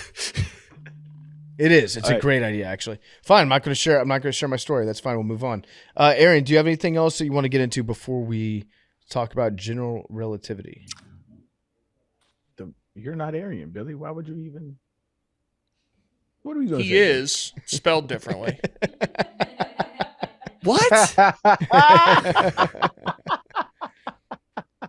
Good one, Big Z. That's funny. That was funny. I'm excited about the Ryder Cup is this weekend. The real one with USA. Also and, spelled differently. That's this in weekend? Europe. Yeah, also spelled differently. Yes, this weekend, man. I'm hyped about that. I'm gonna be watching that motherfucker. Team USA? No, I'm just gonna watch it. I hope it's a really good match. Oh, I'm not, what the I'm not fuck, gonna dude? Come on, root for Team USA, Arian. I'm not a I don't y'all know me now. I'm not rooting for the USA because they from the US. That's not my bag. Like I hope it's a really good match. I want to watch good golf. That's what I want to watch. You can root for the USA. Come on. Well, what does that mean? Root for that means I'm Root rooting for a against- country. But Like it's binary. One of the two is gonna win, so you should want the country that you're from to win. I don't. Whatever that is, I don't have that natural like inkling to want to root for the USA for everything. I just don't have it. It doesn't mean I'm rooting against them. I don't even think of it like that. I just think of it like, yo, some of the best golf players in the world are about to play against each other, and that's fire. That's how I look at it, man. I get it though, man. Y'all root away. I don't know, man. What about Max Homa? Can you at least root for Max? That's your homie. I mean, like if he goes against like, let's see who's on the European. So if he goes against, if he's going against John Rahm, I'm absolutely rooting for John Rahm. John Rahm is my dude. Like that's he's like my favorite. He's one of my favorite golfers right now. Like, what do you want me to do? I'm sorry. You would like But like Max if he if you goes met against him. somebody else, I'm sure I would. I'm absolutely positive I would. But like if he goes against somebody that I don't really know like that, yeah, I'll root for him because you know what I'm saying. That's your homie. But John Rahm is literally my favorite golfer in the world right now. How can I root against him? Who did you play with at the Live Pro-Am? Taylor Gooch. He didn't make the cut, even though he was probably one of the more consistent golfers. He won like 4 tournaments, but they mad. They did let what's his name on though. Brooks Yep. made it. He won a major though, so Wait, I don't think the Ryder Cup's this week. I'm playing with Brooks tomorrow. Is Yeah, it's weekend gotta be this after. weekend. No, I'm Oh, literally it's weekend playing. after? I'm playing golf with Brooks at a Live event tomorrow. Yeah, it's the 29th. Fucking pick me moment, bro. It can't be. I'm playing with Brooksy. Brooks is overseas in the Ryder Cup. I show up. I'm like, come on, Brooks. I thought we were friends. Come on, man. I can't so believe you it's next stood me weekend. up Okay, my bad. for Italy. My bad. If you Yeah, pay me enough well, money, I I will take Brooks's knee out ahead of the Ryder Cup though. But it'd have to be a lot of How money. much are we talking? I think if you paid me $10 million, I would take Brooks's knee out You would like? How would you do it? with a golf club. Oh, you just assault. Damn. I was thinking like accidentally fall into them, but you. No, yeah, you're going right. for the No, I do gusto. that. Yeah, I would accidentally trip and fall Jesus. into. God damn. Chainsaw. Easy. I have a conspiracy theory. It's actually not Alright. that far fetched. Okay. All right. I think Jason Kelce is pushing false narratives about Travis and Taylor Swift in order Yep. to drive podcast views. I think you're right. I think you're right, Billy. Yeah, Go on. Tell me why, though, because I think I agree with you. because he gave an interview and was like, "Yeah, they're dating," and he's been realizing that the only traffic ever since the bracelet thing and the dating rumors have surfaced, that he's just pushing it for his podcast. Forgot the name of it. Twin Peaks. Yeah, Twin Peaks. Twin Peaks. Yes, that's what it's called. I think Billy's right, actually. I do, because I heard the same interview you did. It was with WIP. Jason Kelce went on in Philadelphia, and they asked him about the rumors of Travis dating Taylor Swift, and he was like, I don't want to get into stuff because it's, sometimes personal, but this is 100% true, and they're hanging out. You don't say this is 100% true. Nobody says it's 100%. Even if Jason Kelce, if it was true, would have been like, yeah, I don't want to speak for Travis on this. Or if he was pressed, he'd be like, yeah, they're seeing each other. If maybe he had talked to Travis about it beforehand, he'd be like, yeah, I'm proud of my brother. He's the biggest star in the world right now, and my brother's dating her. That's pretty cool. But the way they said it 100% true, that tells me it's 100% false. And they're smart, though. I'm not saying that like it's a knock against the Kelce Brothers. Twin Peaks is a great podcast. And everybody should go online right now and search for Twin Peaks and download that podcast. But they're very smart. They're being very smart. They understand the game. Yeah. They understand the game. They know what's going on. So yeah, Billy, I think you're onto something here. Yeah, and also it's 100% confirmed that Arian Foster and Rihanna have been speaking with Is each that true, other. Aaron? Yeah, is that true? Hell no, but I wish it was. It's 100% true. Coming here first. Arian, do you think that Rihanna's an attractive woman? What do you want, man? I just want to get a quote card of Arian Foster. What do you want? I think Rihanna is attractive. Quote card of Arian Foster. I didn't say it though, so it looks like you're gonna have to give yourself a quote card. I think that Arian Foster thinks that Rihanna is very attractive. PFT commenter. I think they would make a great Sources couple. close to Arian Foster have said yes. that he believes That yes, yeah. Arian Foster circles have indicated that Arian finds Rihanna to be quite toothsome. Why don't we just put sources close to Arian Foster say that he is dating Rihanna? Boom. No lies there. Because there's absolutely lies there. No, because the source lied, but we're just saying what the source said. Well, Billy's right because Billy is close to Arian Foster, Right. and Billy did say that. I did say Sources that. close to Arian Foster say. Well, technically, Chicago's closer than New York to Houston, She right? got a dude. She got a dude, don't she? I don't catch me up in no drama. Who's How about Rihanna? you? Is it- PFT thinks Taylor Swift is attractive or whatever. I find her attractive Reverse. in an like I would a beautiful alien. What? You know? Yeah, I don't think if That's Taylor Swift and myself found each other in the same room and we were both single and both both like hanging out with each other, and she was like, "Hey, PFT, I want you to jump on this," I'd be like, I just kind of want to look at you. I don't. It doesn't really do it for me, you know. Get your ass out of here, man. I would not fuck Taylor Swift. That's bullshit. I wouldn't. I respect her is too much as an nonsense. artist. quote card Here- that. Quote card that. Here's why I would not fuck Taylor Swift. Okay, I Please think tell me why. because I think I'd knock it out of the park, respectfully, and we would develop if we developed a relationship out of that. Then, oh my god. then she would have nothing to write about because she would be happy all the time, and it would be a magical encounter and magical lifetime spent together. And then I would be doing the world a disservice by removing all of her angst-driven lyrics from the world and her sad songs that people can identify with. No one wants to hear Taylor Swift, who's making $1 billion this year, by the way, talk about how great her life is and how now she's got a man that's just, that's just doing it all. I almost got graphic there. I agree. I pulled the leash. I pulled the leash back a little bit. I agree that some of the best art comes from pain. But on the flip side of pain is joy. And some great art comes from that as well. So you may be doing the world a disservice for seeing the other side of Taylor Swift, my brother. I understand that, but Arian, can you tell me the best songs that have ever been written about just being super, super content with your life? Most rap. Yeah, that's true. Yeah, rap is usually, at least modern rap, mainstream rap, It's like, look at all this cool shit I do. which is cool. Yeah, First Yeah. and 15th. it's all insecurity, though. It's all insecurity. Yeah, but like somebody being really, like Some country. completely Now- fulfilled with their day and their Some life. some country music. It's a great day to be alive. Mm-hmm. Got rice cooking in the microwave. Yeah, Oh, yeah. Don't worry, be happy. I mean that's classic, Bobby that's a McFerrin. song. I wouldn't say it's like one of the greatest songs of all time.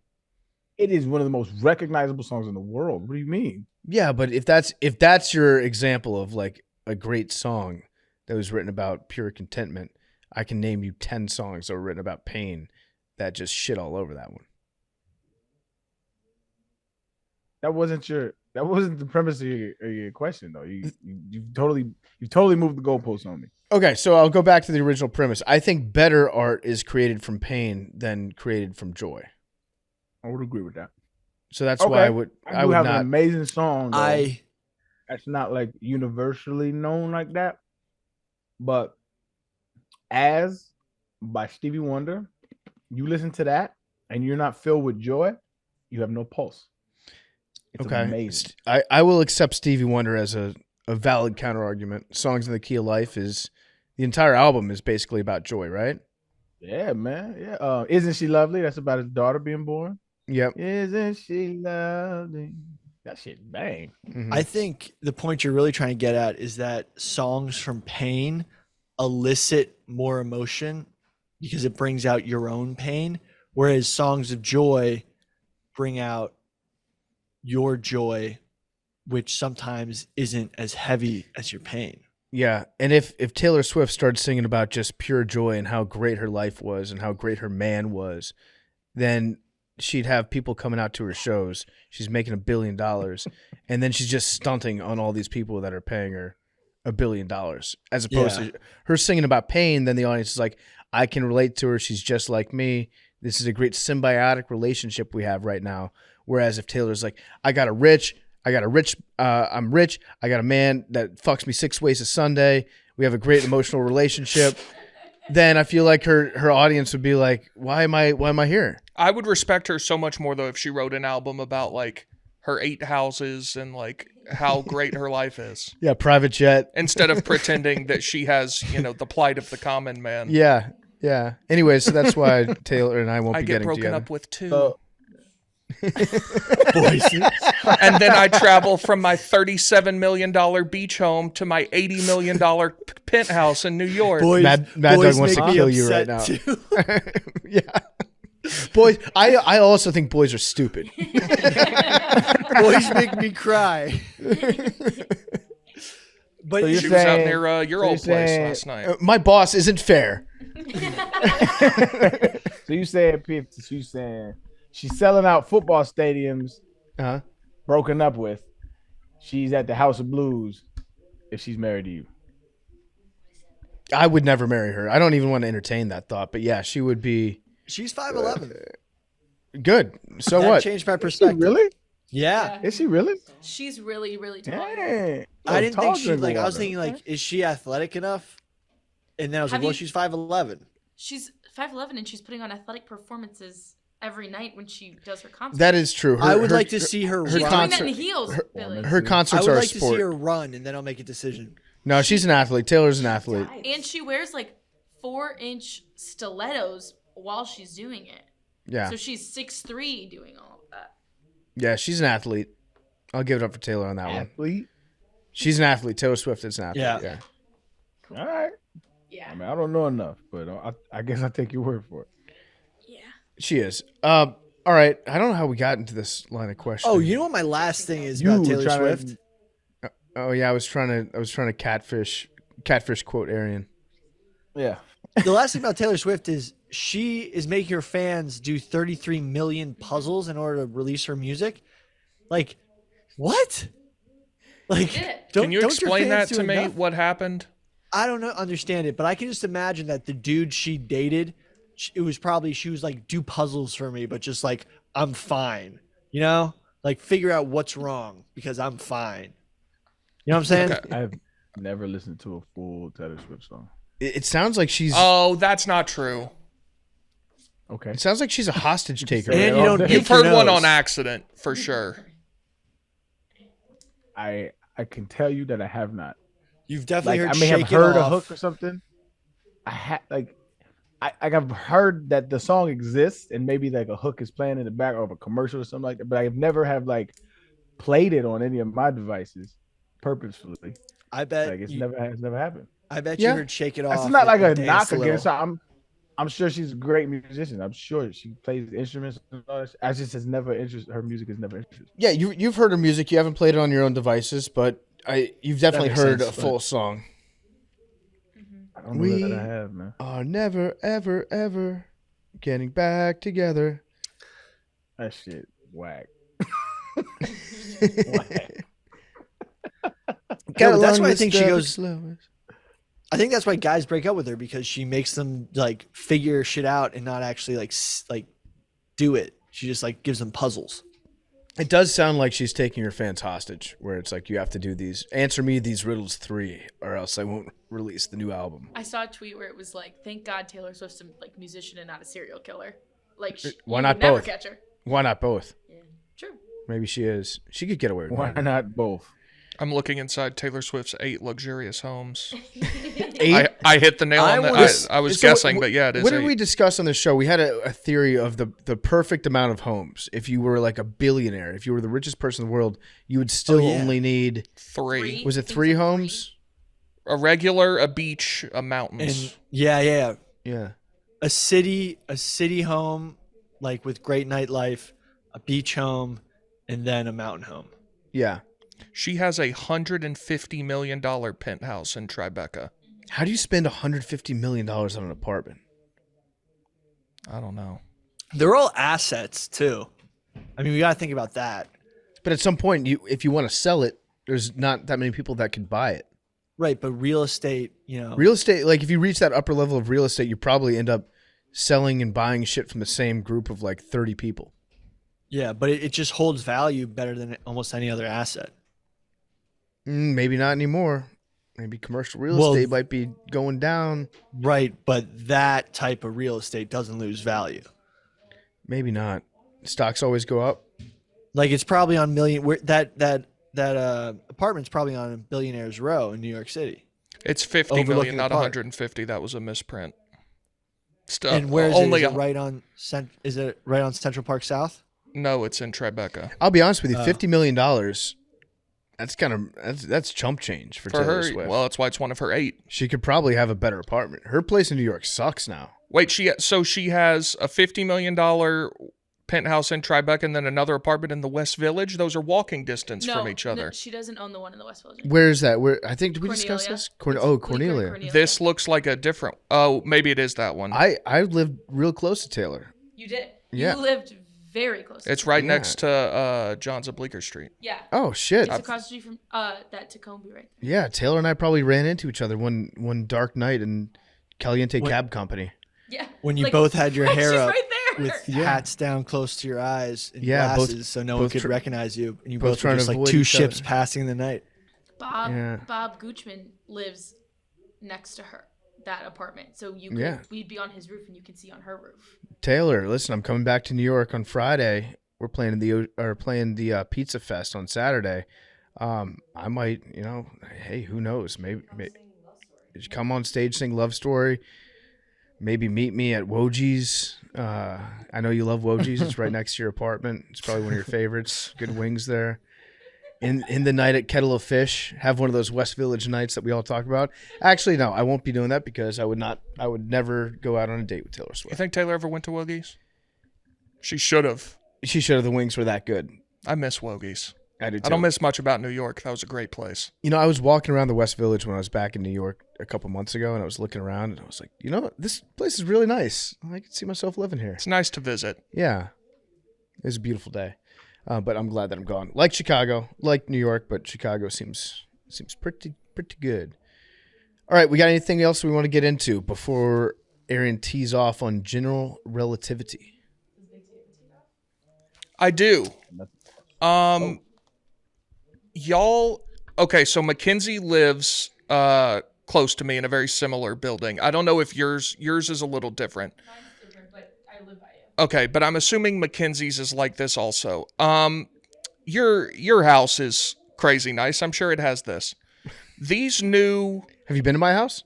No, but I've seen it. Oh, I have a present for you at my house. That sounds ominous. No, it's good. It's a good present. I keep forgetting to bring it in. These newfangled eco-friendly toilets. Do you... The one with the 2 buttons? No, well, it does flush up or down, and it's like to save water, all this shit.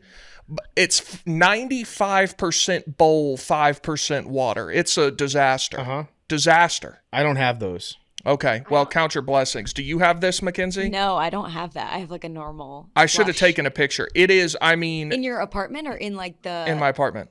That's crazy. It's, I mean, there's no water in it. Is it like the European toilets that have a shelf? It's not a bowl? shelf, but I'll take a picture tonight and I'll send it to you and show you. Yeah, no, I don't have that. So you're It's- dealing with a lot of skid stains. Dude, it's bad. Gotta There's no water in it. Gotta That's crazy. buy a brush. Yeah, it's terrible. Yeah, Sad day, bad day. I'm with Big T on that. You want it? What's the correct proportion of toilet water to toilet bowl?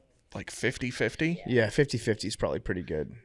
Anything less than that is just... So it's like the Asking for big disaster. bowl, then there's a smaller little hole at the bottom and the water's only in that. Yeah. Oh. It feels like like a porta potty toilet. Yeah, Mhm. literally a porta potty. What- No offense. How does your, like, I feel like it would stink.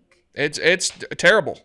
Like, I think it would smell because it's, like, it's not getting as washed out. Yeah, so the water in a toilet, when you poop into the water, you can still smell it, right? But the water dilutes the smell that's Correct. coming out. I want to know the physics of that. How does water remove smell? That's wild. That's a good question. It's wild to think about. This is harder to propagate through, I guess. Yeah. Where's the some smell reason- go? I feel like the water like encapsulates it and keeps all the smell and particles in the water, not floating in the air. Yeah. Just like filtering. All right. Well, yeah, Big T, I'm with you on that. Yeah, I don't know what to do. I I'm like locked in for a year. Can you keep you should get a water cooler in your bathroom and then just fill up the toilet with water from the water cooler. May have to. It's been Or a rough month. no go into the back of the toilet and look at just shorten the Bro, you are just not a lengthen the chain of the floaty. No, shorten the chain of the pulley so that When you come to Chicago, I'll have you come over. You can try Yeah. this. How about that? We should actually think so that it pours Sounds more good. water into the bowl. we should get Jerry over. Oh yeah. Jerry's a handyman. Big T needs more. I don't water know in his that bowl. it's something that can be fixed, though. I think that's the way they're made. Let me call Jerry. Let me see what Jerry has to say because I want to solve this problem for you because I do sympathize with you. That's a bad problem that you've got. Especially for like a nice building. Yeah. That seems crazy. Well, that's why is that they Right. specifically said they're like these are eco-friendly, like Yeah. they save so much water. I don't want to save the water. Yeah. I want more water. Mm-hmm. I don't want my poop to Do you have to pay for the water bill? Yep. What? What? Yeah. Oh wait. Oh, I think. Or yeah, it's probably. it's like included. Hey Jerry, how's it going? You're on macrodosing right now. Just FYI. You're on advisor. You're on advisor. Oh, I'm advisors. Oh, I don't want this on advisors. All right, Big T has a question. Can I ask the question right now? He doesn't want it on advisors. No, we're not. We'll do it later. We'll cut it. All right, they're gonna cut it. They're gonna cut it. They're not gonna Big cut T's it. got a toilet situation where he doesn't have enough water in his bowl because he's got like an eco-friendly toilet and he takes big dumps and he's trying to wonder how he can get more water in his toilet and bypass the eco-friendliness of it. I would go with immediately when the shit comes out the ass. You have to immediately flush. There's no way to do it. Also, I would switch out the toilet for a Kohler. Those are great toilets. Get a Kohler. Get you a I Kohler. don't know if I'm allowed to do that. We can make it happen. We can get you I can make it happen. I can install the Kohler for you. There we go. All right. Big T1 cut. PFT. The big dumps. I never said that. Well, I just said it was an eco-friendly toilet with no water in it. We won't cut it. We're good. We're good. He's got a big cheese. Enormous poopies. 1,000%. Keep it there. Big T, you just told that story on this show.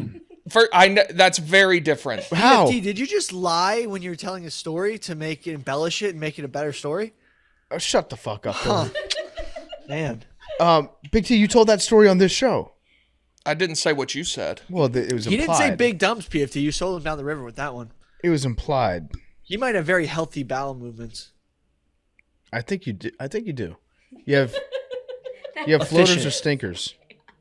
I wasn't even talking about. I mean, I was, but it's just bullshit. It's 5%. It makes no sense. The design flaw is what I was referencing. Yeah, and I agree with you. We should get you a Kohler.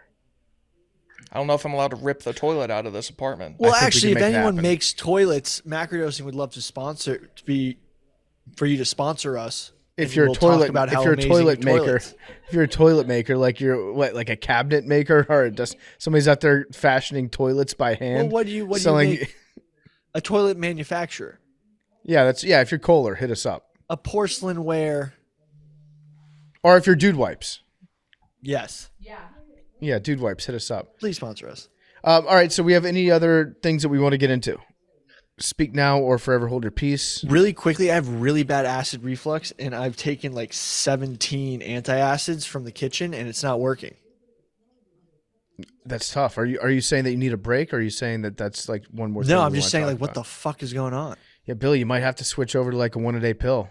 Can I overdose on these? No, but you can get kidney stones. You have to change your diet. Nothing's gonna help you. I've been eating healthy as fuck. Except for last week where you ate all chicken wings. It's about not eating acidic foods. Oh, after the week of chicken wings. Yeah, Billy's like, I've been eating really healthy and not that much acid. What about your 10 consecutive meals of chicken wings, Billy? One more thing. Like oranges are healthy, right? But they're also acidic. So if you have, because I get heartburn. And it usually props up when I'm eating like shit. But like even when I begin to eat healthy to kind of rid myself of it, if I eat orange and stuff, it still does it. So you have to wean yourself off of that for a while. Green tea is technically acidic too, and I just chug that all day. One more thing real quick. I just came across a headline. Uh-huh.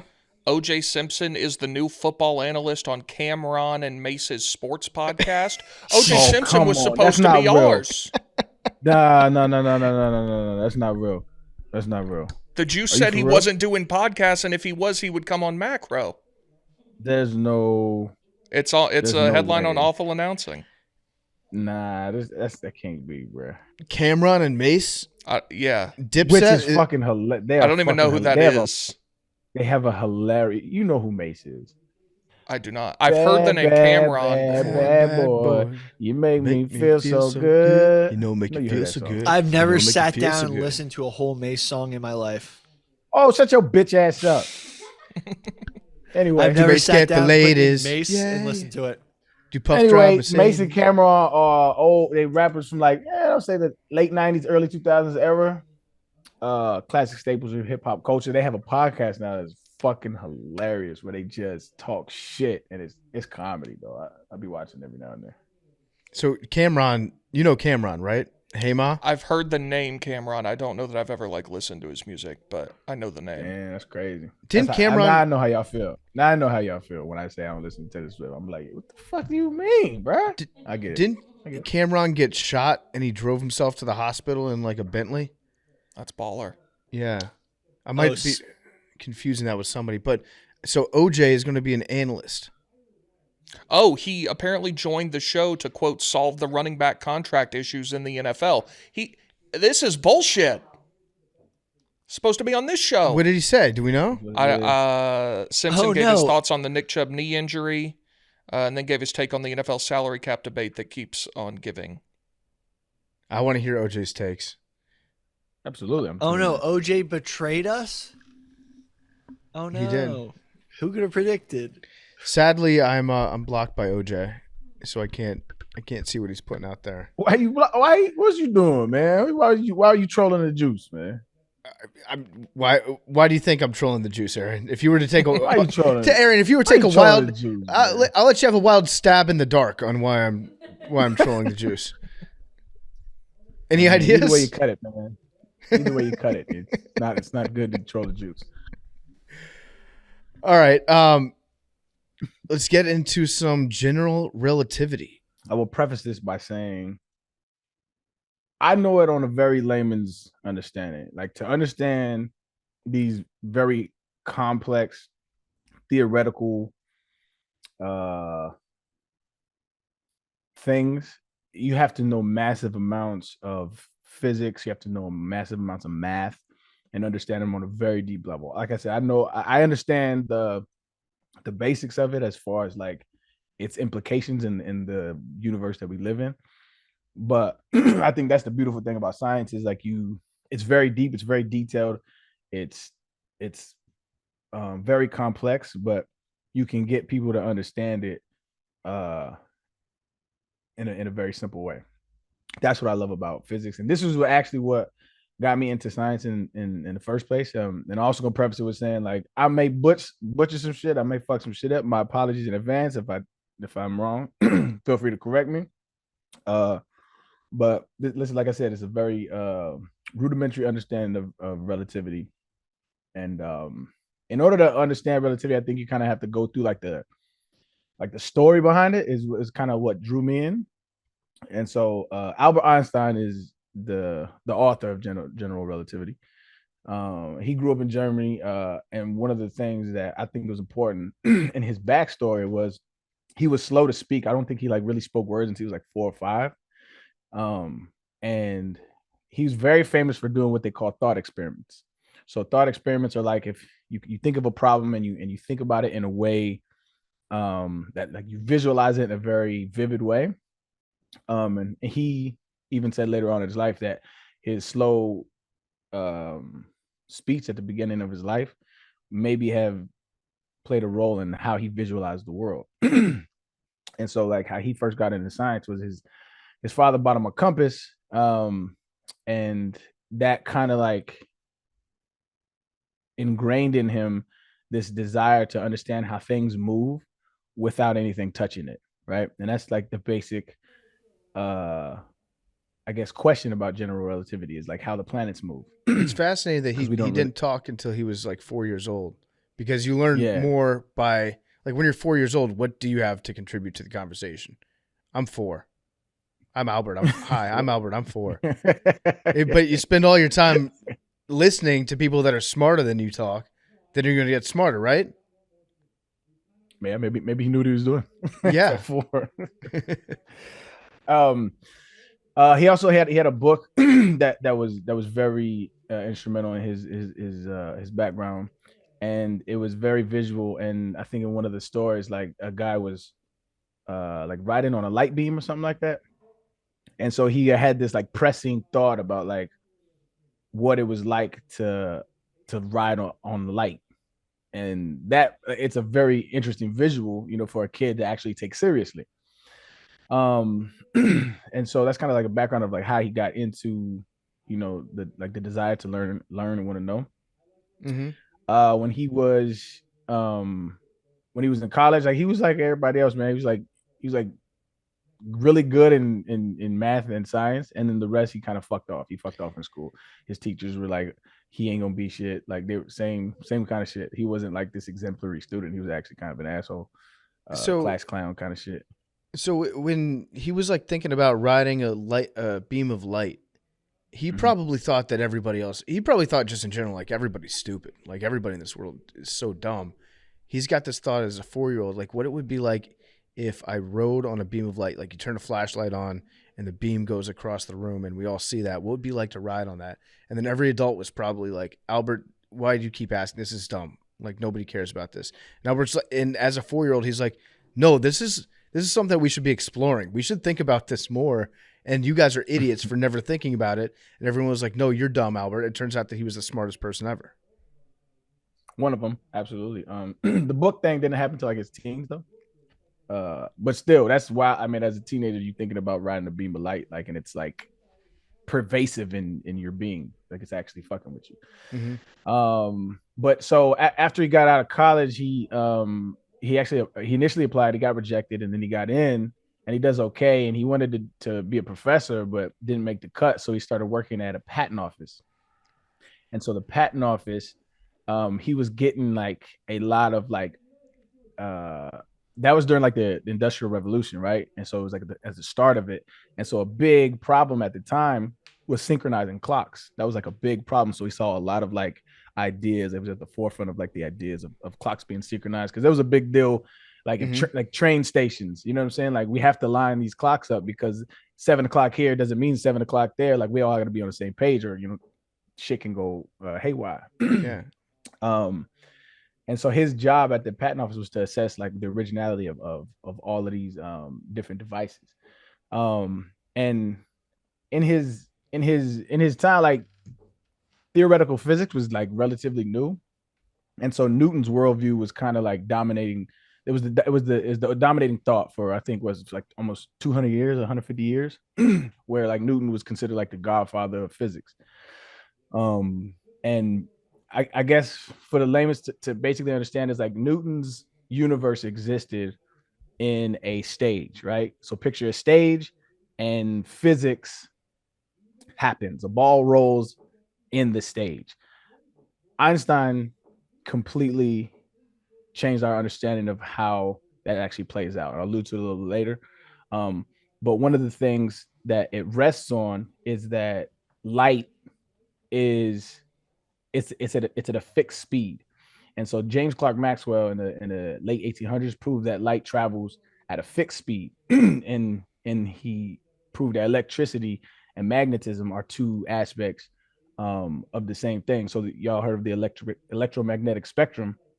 That's because of James Clerk Maxwell. And everything that you see, that's a small part of the electromagnetic spectrum. So when you were talking about the radar and how radiation bounces off of the plane and then alerts to an object, that's because of the electromagnetic spectrum that's not visible to our eye. So when you get an X-ray, that's a part of the electromagnetic spectrum. Everything that is in the universe is a part of the electromagnetic spectrum, which basically is waves propagating through a medium of what we call space-time now is what we call it.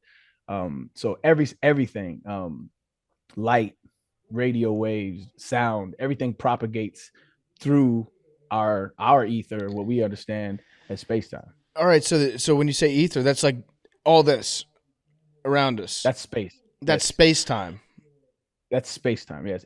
Everything, because think about it like this. If I tell you, what time should we meet? And you tell me a time, my follow-up question will absolutely be where.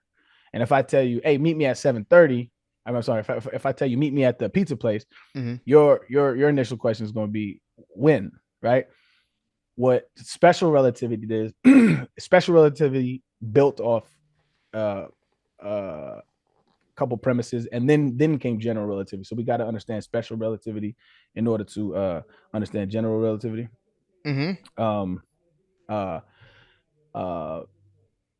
So what Einstein did was he helped us understand that space and time are one and the same things. They're inseparable. Space and time are the same things. How you move through space is how you move through time. And he did this by conducting a thought experiment. This is what he got really famous for, which was a train, right? I want y'all to ride with me on this train, right? So you're at a train moving at close to the speed of light, right? And there's a guy at the train station, right? There's a guy at the train station standing, and there's a person inside the train, okay? And this is the basis of special relativity. There's a guy on a train station and there's a guy in a train. And as as the train is passing, the guy in the train, the guy on the train station standing, he sees two bolts of lightning go in his worldview simultaneously, right? Mm-hmm. So he sees two bolts of lightning hit on either side simultaneously. Well, the guy passing at the train station, light it takes time to propagate, right? It takes time to propagate.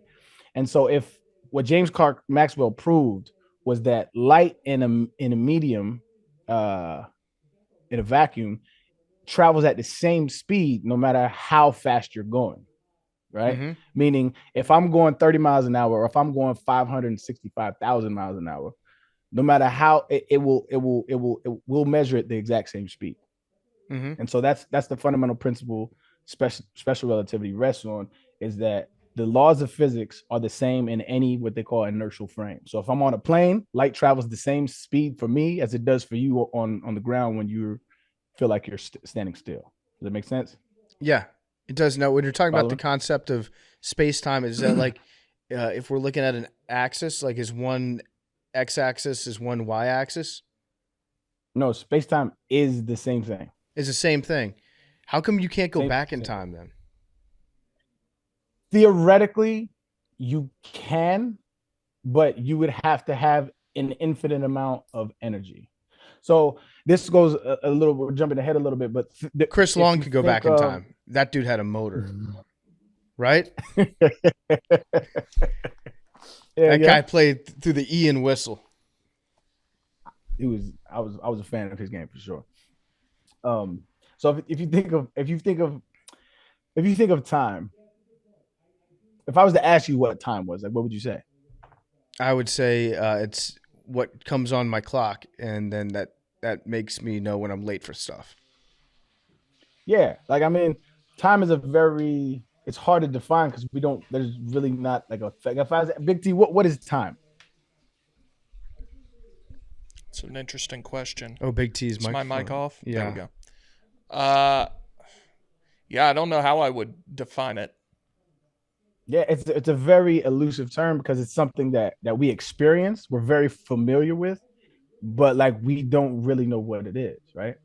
And so when they were, the beautiful thing about science and the history of science is like it builds upon itself. And so you'll hear Newton say, I stood on the shoulders of giants, and Einstein even said, or somebody quoted and said, you stood on the shoulders of Newton. He's like, no, I stood on the shoulders of Maxwell, James Clerk Maxwell. It's because everything that predates, some of our brilliant minds, like we just use it, and it's a story that starts to come to light after a while. And so the way we experience time is not like the reality of it. And so like I said, we're jumping ahead a little bit. So like if you think of it like this, like if you look at the camera, you're like, this is your now, and we experience time like this, right? Mm-hmm. But each one of these, and this is what special relativity proved, each one of these instances is a moment in time, right? Mm-hmm. And what he proved was, remember that guy on the train station that's standing, right? Those two lightning bolts on the side of him happened at the exact same time, right? But because this train is moving so fast, there was time that elapsed in between the person on the train experienced those lightning bolts, meaning he saw the one that was closer first, and then it took time for that light to hit his eyes, the second one. But the guy standing, he saw it at the same time, simultaneously. Well, who's correct? But the answer is they both correct. And if we believe James Clerk Maxwell's, which has been proven over and over again, is that we measure light at the same speed no matter where we're at and how fast we're going. If they experience the light in two different ways, what that means is they don't share the same now. Time has elapsed for the person on the train, whereas for the guy on the dock, it was simultaneous. Are you following? Does that make sense? Yeah. Yeah. So if time is a series of instances, how do they get connected to each other? How do they get connected to each other? What do you mean by that? Like, I guess it's a series of infinite instances, right? Yes, and okay, that's why it's called relativity, right? Relativity, it means that like my now may not be your now. Like what you experience is now, we may not be experiencing the same now. What it what it means is if we believe all of these things to be true, in which they've been proven over and over again, time had elapsed between those two simultaneous for one guy. It was simultaneous for one guy, those two lightning bolts. But for the other guy, time elapsed in between those lightning strikes. That means that the now that we experience is relative. You're the way you move through time is directly correlated the way you move through space. Depending on how you're moving, your now may not be now. And there's a bunch of different things that happen because of this revelation, right? This is how we got E equals MC squared, that famous equation that Einstein did, which means that mass and energy are equivalent. They are the same. There's something called time dilation. Can you back up real quick? Can you explain? Yeah. E equals MC squared. Yeah. E stands for energy, and MC squared is mass, right? So what they're basically saying is mass and energy are the same. So you have two kinds of energy. You have kinetic energy, and you have what is the other energy? I'm blanking right now. Shit that moves. Fuck, I forget what it's called. I think that's kinetic. Anyway, okay. Moving is kinetic, and what is the other? Theoretical? Potential. No, potential energy. Yeah. So you have potential energy and kinetic energy. So that chair you're sitting on right now is potential energy, right? And the reason why it's potential energy because it has mass to it. Okay. So what they're saying is mass is energy. And so if you was to that chair is very it doesn't seem very daunting because it's just sitting there. But if you raise that chair up 1,600 feet in the air and let it fall, now you understand the energy that it holds, right? Because now it's kinetic because it's moving. Does that make sense? Yeah. So that's what that. So for instance, if I'm in an F-35 and I'm in a dogfight, right, and I'm 10,000 feet in the air, and my opponent is fighting against me, and he's much lower than I am, and he's turning and he's coming up to get me, he might be going faster than I am right now, but he's got more kinetic energy, but I've got more potential energy, or that I can if I turn my nose down at the ground and start falling down towards the earth, I can achieve speeds that are higher than his because I still have the ability to like basically press a button and gain more energy as I'm going downwards. Yes, you have a higher potential energy. So depending on the speeds, obviously, but your potential energy is higher because you're using the Earth's gravity. You're riding the Earth's gravity, and he's fighting the Earth's gravity. So he's using more energy to get to you going up, and you're gaining energy and having to use less energy going down. So even though I might not have the speed that he has at the moment, even though I'm so much higher up than he is, that I have an energy advantage where he will have to overcome an energy deficit to get up towards me. That would be contingent on how fast everybody's going. I wouldn't know how to do that calculation. But yes, I think you're essentially getting the point. Okay. That's what potential energy is. It's mass. Mass is energy, and energy is mass, and that's what E equals MC squared means. And so the more mass, different things can come from that. More mass you have, the more energy you can have. Yes, and that's why when you ask, can we move back in time? Theoretically, it's possible, but it's also impossible because in order to move back in time, and this, like I said, we're jumping ahead again. Like if you look at the space-time continuum, in order to, how can I explain this? In order to move back in time, you would have to have an infinite amount of energy in order to do so. And currently, there's nothing that. So light it has a duality of waves and particles. And so if you're a particle of light, which they call a photon, if you're a photon, you don't experience life. Like when Einstein was thinking about writing on the light of beam, Like this is the crazy shit, like, and that physics proves, and it's wild. If you're riding on a lighter beam, you don't experience time. As soon as you're born, you're dead, because time only exists because you move through space. But light is the speed limit in the universe, and if that's the speed limit, it doesn't experience anything. Does that make it's mind blowing shit. It's kind of hard to grasp, and it's wild, the implications of that.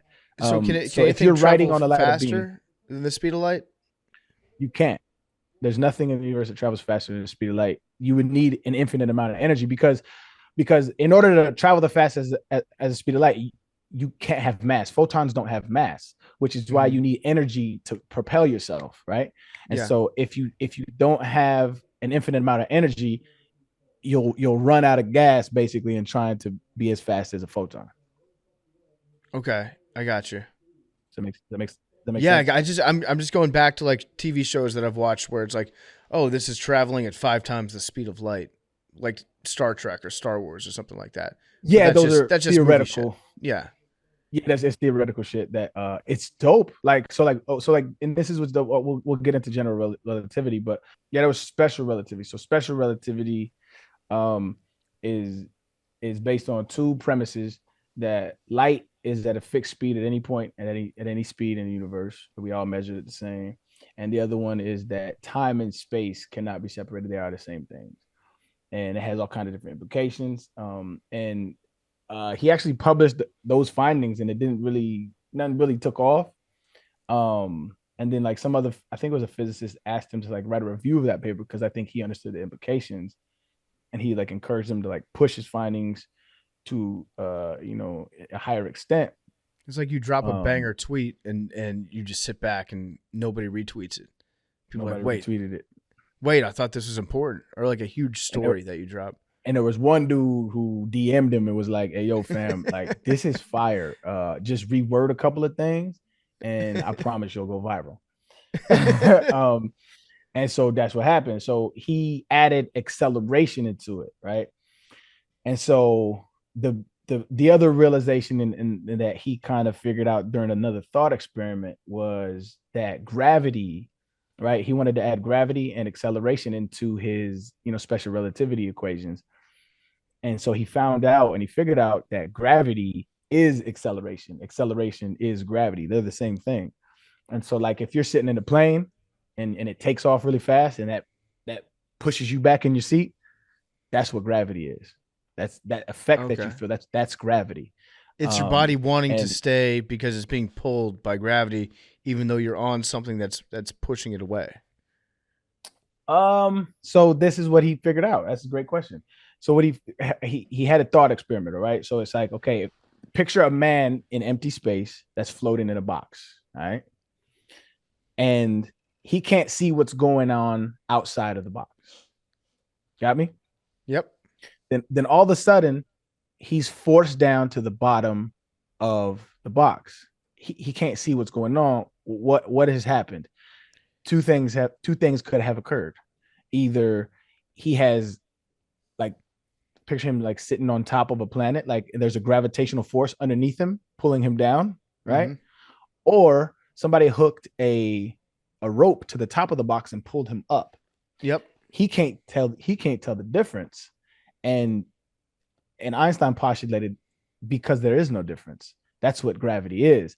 Now, in order for him to explain this, so when you talk about Newtonian gravitational understanding, he's so brilliant. He's probably the most brilliant man to ever walk the earth, Isaac Newton. He was so brilliant that the equations that he used in his understanding of gravity, we still use to this day to like send probes up to space. But his understanding of gravity was limited. And so he could calculate how the stars was orbiting. And he even in his memoirs kind of admitted, like, I don't know how it happens. I know what it does, but I don't know why or how. I don't understand the mechanism of why the moon goes around, because everything that we experience, things just aren't magically connected, right? Like there's no rope pulling on the moon, keeping it close to the earth. Like he didn't understand it. He was like, I understand that it's happening. I just don't know why. Yeah. And so that bothered Einstein as well. And so he postulated that so remember I told you about like so the Newtonian understanding of physics was like everything's on a stage and things happen inside of the stage. And that initial frame of reference is kind of stagnant, like the universe is stagnant. Mm-hmm. Well, what Einstein figured out was that the thing that we call space-time, it's malleable. So space, when you go outside of the Earth, it moves, it bends, it shapes, it has an effect on the bodies around it. And so to get a visual picture of it, all physics teachers do the same thing. It's like you have 4 kids holding like a blanket or something like that, and you put a bowling ball in the middle of the blanket. That warping of the blanket, that's what happens to space time. That's the effect, and that's what gravity. That's what you feel. And so he brilliantly put together that empty space isn't empty, it's a thing. And when you put matter inside of it, it curves. If it's heavy enough, it curves. The space around it curves, and that's what moves the planets. That's where gravity comes from, because it's think of like a bowling ball, and then you throw a marble to the right of the bowling ball, it's going to circle around it. So like big shit that's just traveling through space has an effect on all the smaller shit that's also traveling through space, and it'll roll towards the big motherfucker, because just how like on a bowling ball is on a blanket, it sinks down, and then that makes the marble be more attracted to where the big thing is. It's not the big thing itself that has a magnetic force on it out of nowhere that's just magically sucking it down. It's the effect that the big thing has on space-time that then sucks the thing down. The wildest point about that is that like if you are twins and one twin stays on Earth, another twin takes a rocket ship, the twin on Earth will continue to age normally, and the one on the rocket ship ages differently because time's different. Yeah, so that's called the twin paradox. The twin paradox is so like because early, like when we talk about special relativity, right? The way you move through space is the way you move through time. The faster you go, the slower you experience time, right? And so remember I was telling you, like, time, we may not be experiencing the same now. So like I'll get into the biggest implementation of that, which I have yet got my question answered by physicists that I've actually talked to. Like he said, like if we're twins and he goes off and he's traveling at near the speed of light and comes back, I will have aged more because he was traveling faster than me. So time actually slowed down to him. That's called time dilation. That's an effect of special relativity. Shit is bananas. Like some of the implications that actually come of that. All right, so for example, Big T is a larger human being than I am. I'm a kind of a perfectly average sized guy. Big T's Big T for a reason. How tall are you? 6'5.5", 6'6". You're 6'6"? Yeah, that rocks. 6'6". That rocks. Am I attracted to Big T as a smaller body? Like, do I on a very small level? Yeah, absolutely. Yeah. So if you were to sit me and Big T, just place us instantaneously right next to each other, and then half a second later do the green line test. Big T's upright, and I'm leaning just ever so slightly towards him. He doesn't weigh enough for it to affect you like that, but like mathematically, I'm sure you can calculate that. Yes, at some level, every larger body of mass attracts smaller bodies of mass. Yeah. You're cosmically submissive to me. Yeah, is that why women like tall guys? I think that's why women like tall guys. Maybe it's not. You don't actively choose it. You're not. It's not an emotional thing. It's just physics. It's just physics. Is what it is. They call gravity just falling. Falling in love. Mm-hmm. Okay, we just might have figured something out about the human race. Falling in love. The dopest part about all of it, well, really dope part about this is he figured all of this shit out like in a crunch, dog. So like this was like in the middle of World War One, right? And he kind of like jumped the gun and he was like, yo, I've figured out he knew what he was going to figure out, but he didn't have anything like concrete to prove, because science is all about proving that shit. So he was literally going through his equations, and he had like a series of talks that he was going to present his general theory of relativity at the end of it to like all his esteemed colleagues. And while he was giving his talks, he's realizing like, I don't got this shit figured out. But he fucked around and shared his idea about general relativity with a mathematician who was so intrigued, he was like, I'm gonna start to work on it as well. And so now he's like in a race with one of the best mathematicians in the world to finish his equations, before somebody else does. And so it's like this. It became like this race to the finish of who's going to finish the equations first. And all the while he's like, yeah, 100%. But all the while he's like, postulating, yeah, I've figured something about physics that's going to change the world. So he does it. He ends up doing it, right, magnificently. He ends up doing it, beating one of the best mathematicians. And like Einstein was like Einstein, right? So like by anybody's standards, he was really great at math, but like he wasn't like a mathematician. Like mathematicians like do that shit. So even he implied some help because he realized like the geometry, the geometrical math behind it, he gonna need some help on it. So he even got some help on that. So like he was smart as shit, but like mathematically he wasn't like at the top of the food chain. So, but the fact that he figured out this shit in the crunch time was amazing. And so the way he tested it in his own equations was Newton's physics didn't account for Mercury's orbit.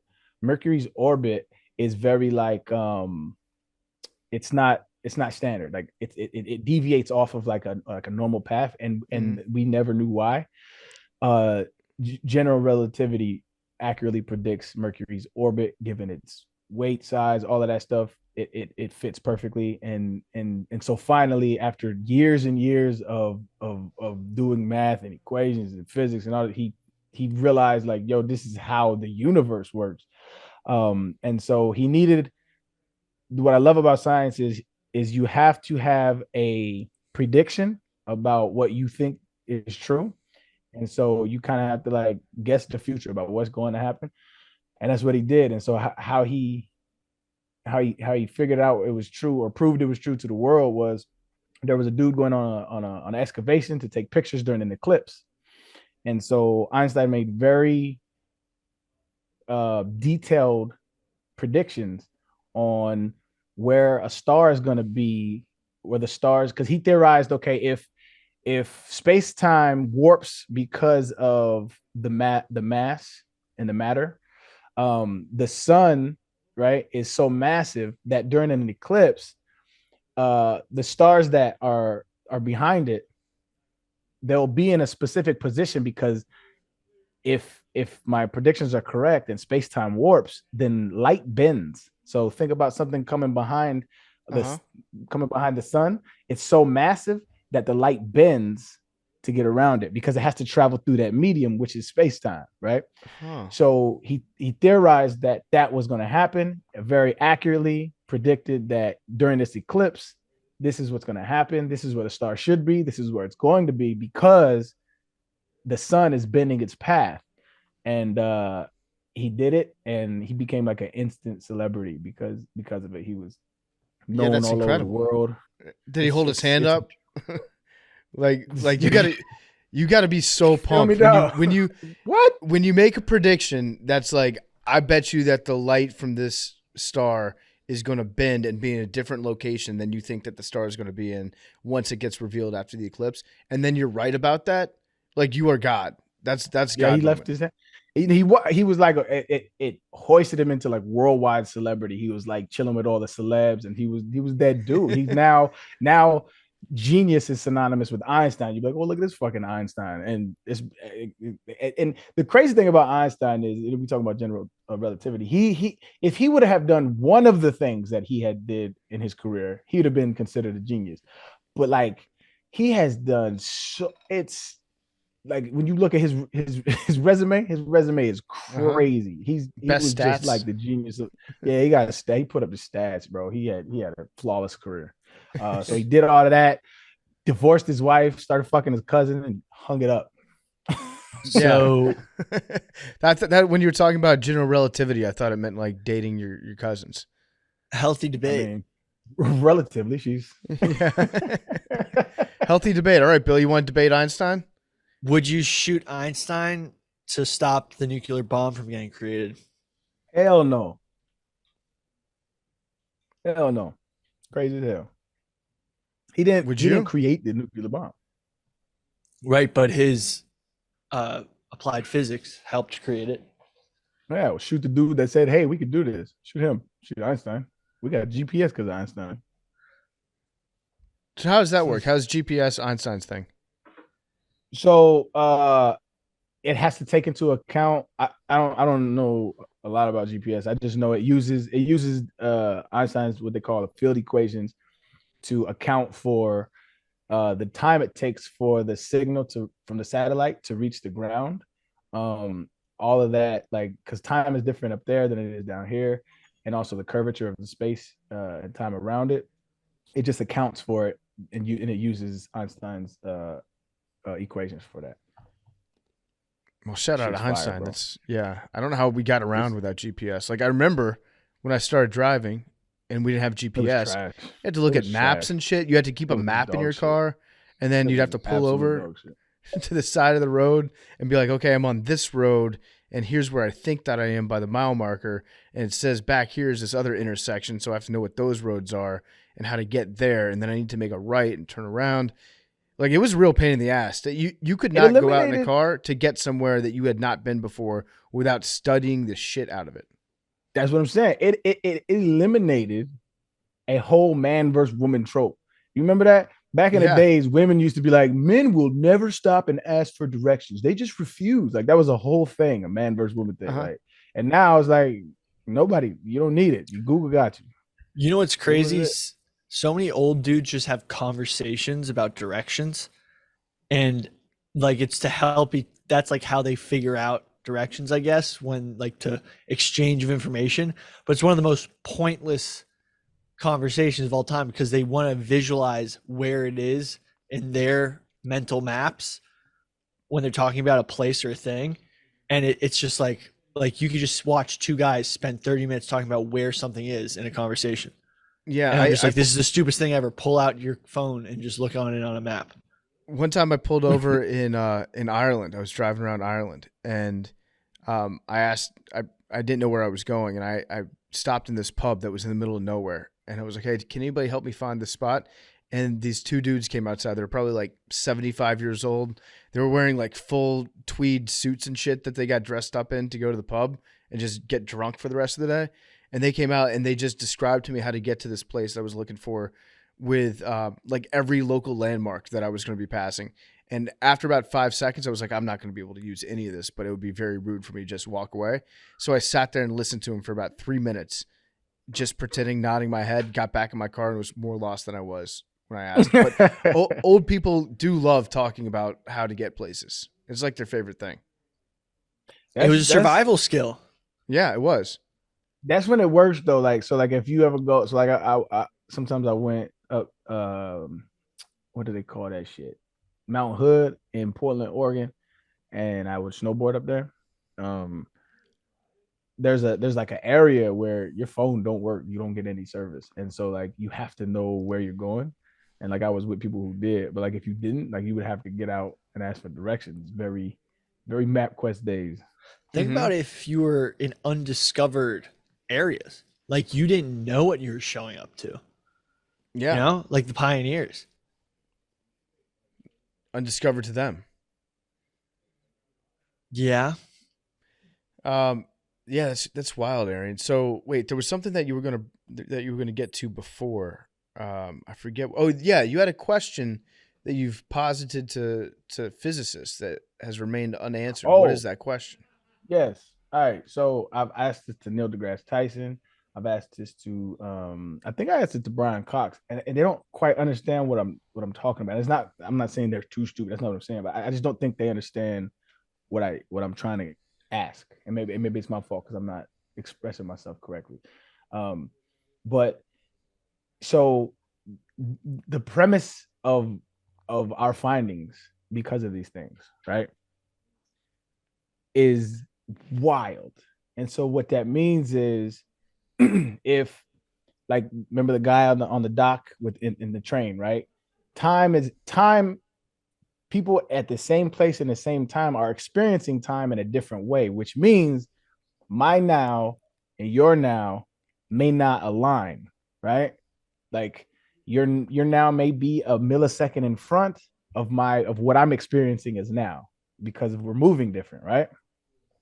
But what that means is, in my mind, what that means is the past is actually still happening, and so is the future. Like they're still happening at this moment. If our nows don't align, which is proven, the logical conclusion is the past is still happening. I'm just not experiencing it. The future is also happening. I'm just not experiencing it. And then once you come back, if that train were to come back to the station and stop, and the man is still on the deck, then your times are now synced up again as one. I don't think so. Because you can't go back in time. That would mean you would either have to go back in time if you were the guy on the train, or time would speed up for the person that remained stationary. So one of the other effects of general relativity is time dilation, which is, okay, if they've proven this as well. They have atomic clocks, which are very like accurate, succinct clocks. They put an atomic clock on the ground, and then they flew an atomic clock on a plane. I think like they flew it around, like I think it was 7 times or something like that. Don't quote me on that, but they flew it around, and because the plane is moving and is less closer to the Earth's gravity, because gravity gets stronger as you get to the surface. The clocks when they got back to each other, they didn't align anymore. They were off by like some milliseconds. So it proved Einstein to be correct. But the implication is that the clock was still experiencing what his now was, right? Let's anthropomorphize the clock. That was still his now, but his now is different than the nows that were synced up. But there's still time in between that. That means the past is still happening, and so is the future. It has to. And so when I've asked Neil deGrasse Tyson that, he didn't quite grasp what I was asking, and he just kind of went off on another tangent, and I didn't want to stop him because he's smart as shit. But like, if there's any physicists out there that can answer that question, the implications of that are fucking wild. They're wild. It changes my entire this like general relativity made me fall in love with science. Like, I love science now. There's a story behind it. But it changed my entire worldview on how I think of myself, of how I think of life in general. Because it just made me understand that, like, my little day-to-day battles, they're just not that important in the grand scheme of shit, but they also are. You know what I mean? Mm-hmm. But it's just wild implications, man. Like, we got to cut that. We got to cut that down into like a minute-long question, and we'll tweet it at Neil Tyson and see if we can get a response. See if that'd be dope. That'd be dope as shit. What if Arian just accidentally invented something worse than the atomic bomb by saying that? Yeah. Damn. Like 100 years from now, a guy like Billy's great-great-grandchild is going to be like, yo, we should go back in time, and my grandfather should have murdered Arian Foster. he invented the planet deleter. Yeah. We used to delete the aliens. Last thing on this shit is, it's crazy. Like, so if you ask physicists now, they'll tell you like, yo, we understand, and I don't mean me, I'm just saying that physicists say this, like, we understand general relativity like better than Einstein did, because it's taking on a life of its own. One of the dopest shits, I don't know if you remember, I think it was like 2015, right? Because he published his paper on general relativity in 1915, And so 100 years later, in 2015, there was something called what was it? The CERN laboratory, Yeah. CERN scientists, and the CERN. Yeah. So what they did was they took particles and they were smashing them together and yada yada yada. One of the things that they was able, no, that was a different one. What they were doing was they were taking like mirrors, and I'm not even pretend to explain or know what the fuck they did, but they were able to detect what they call gravitational waves. So one of Einstein's predictions, because of his theory, was that the universe, space and time, right, is a thing. Space time is it's malleable. Space is not empty space. So like it's empty space. It's not empty space. It's a thing. It moves, it bends. And so one of the things is when like a binary star system, when two suns collapse into each other, that massive impact would cause the space-time to have a ripple effect in space. And so they were able to detect gravitational waves in 2015. So 100 years later, my man is still getting proved correct. That's crazy. That's awesome. And think about all the Yeah. things that have changed, all the technology that's advanced in the last 100 years. And now they're just like, oh shit, that guy was 100 years ahead of his time. Mm-hmm. Think about all Crazy. the wars we haven't had to fight. Had to fight. That was a thought experiment in terms of time. Billy's tenses there were intentionally chosen.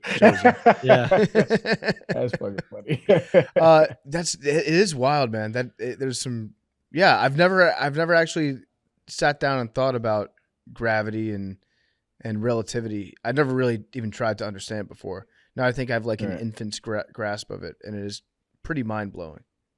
Yeah, it's absolutely fascinating. What I love about anything, dog, if you like break down like science, right? So like, the reason why we have computers, right, is because we understood electricity in a way. Somebody split the atom. We understand, all of these different things that we enjoy, cameras, phones, cars, whatever. They all have a story, radios, Bluetooth. They all have a story and an origin of the very beginnings of us understanding the natural world. And that's what made me fall in love with science, was understanding the stories behind it. And like it's like a triumph of humanity. And it's like the last place that actually gives me hope is like understanding the stories behind some of our greatest achievements as human beings. It's just dope. It's beautiful. It is. Amazing. Is there anybody out there that's like the next Einstein? I feel like we haven't had like a public genius in a long time. We're due for one, ain't we? About due for like somebody to come and blow our minds. I feel like the super smart people, because they can comprehend the world at such a different level, they get overwhelmed at a young age by the vast amounts of information we have. Yeah, that might be true. So all the smart people, like Mad Dog just said Greta Thunberg. You don't mean that. No, come on. Oh, is she not dumb? What are we mad at? Hold on. Why do we hate Greta Thunberg? Well, we don't hate her, but she hasn't shown hate vast elements of like supreme intellect. Like she's not on a chalkboard solving equations, or she's just become a she's just the flashpoint in the loudest. culture war. But why is that your bar? Neither are you. Why is your bar kid genius must solve equations in front of a chalkboard? Like she's an activist. It takes balls to stand up against billion-dollar corporations and say, "Hey, balls isn't intellect. We're killing intellect. Balls doesn't make you a genius." I know, but when she said that, and obviously, there was, what I'm saying, some underlining like, fuck that bitch. That's what I felt when she said Greta Thunberg. I felt it from you and Big T. I felt it. I just wanted to know why. That's all. Do you know she's just a loser. Like she fakes getting arrested. She's an attention whore. She's a loser. Wow. She's a loser. A genius. Quote card. Big T said, Greta Thunberg is a whore. An attention whore.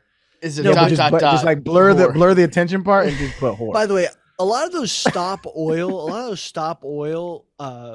like movements and like behind it might be Russian money to prevent European countries from becoming oil independent, so that they have to buy Russian oil. This is why people think climate change isn't real, because of silly shit like that. They think Look up the Kremlin funding climate. Dog. I'm just talking about, do you think climate change is a real thing or no? I do think that the humans have definitely had an effect on the world's climate, but I think that I think it undermines their own cause. But I think it might be hijacked in order to advance certain What geopolitical goals. What undermines their own cause? The people gluing themselves to the U.S. Open floor to How does that streets, undermine their own cause?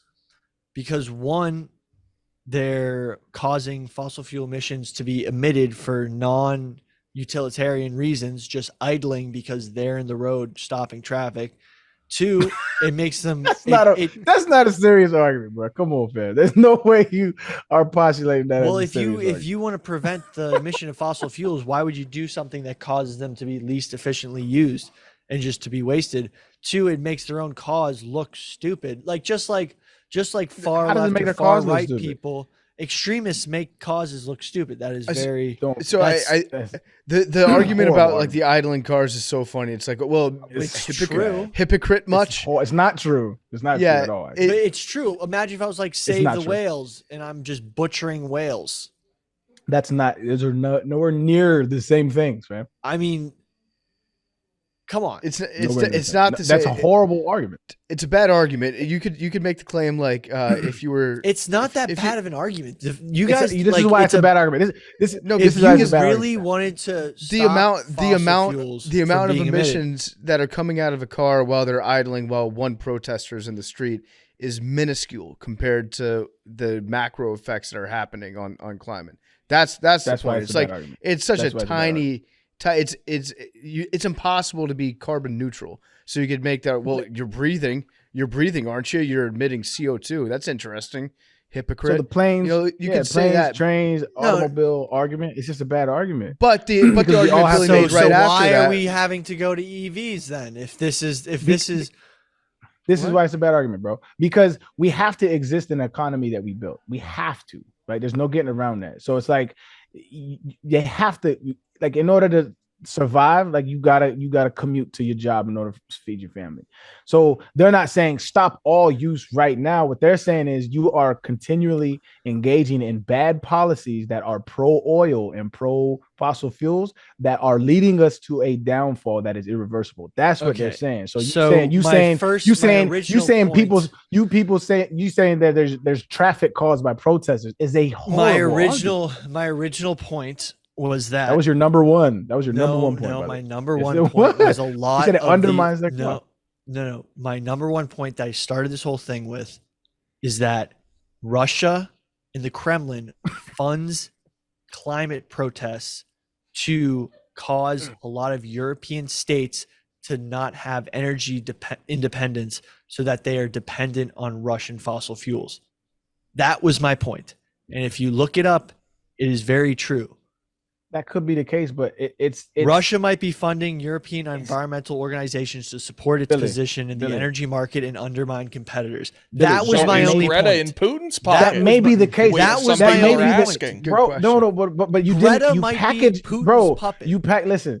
You packaged your point with they're undermining their own cause. Like, and so what it sounds like is you're not buying it. So when you package that all together, But- it sounds like propaganda. Right, That's but what it sounds I'm also, like. but Because I'm also who gives a shit if stating, I'm also stating that every extremist group undermines their own point, and that was just a which small is example. I threw another out bad there. argument. It's a horrible argument. I'm It's a horrible just saying, argument. but that was the only thing I was saying about those protesters. That That's a bad extremists undermine their own point. Okay, That's my That's that one. other That's point. bad. That's my other point. Extremists on the fringe of their belief system always undermine the real point they're going after. That was my other point. It's not even true. The It's only a two bad point. points It's I'm not going to even back true. up is that extremists tend to undermine their own Back that one causes. up. Back that one up then. Back Sh- that one up. Let's talk about extremist groups that make everyone. Let's talk about totally the. against. Let's talk about the. Let's say let's talk about the January 6th, climate. people that climate. went after the I'm not talking Capitol about and they Jan- undermined I'm not actual talking about Jan- conservative. I'm not talking about I'm January talking- 6th, Billy. Yeah, I'm but talking just about saying climate any- change. Okay, But this is why it's not true. That's why I said it's not true. You so made you don't think that a general like, claim. like far extremists when it comes to eco-terrorists are No. doing good for the environment?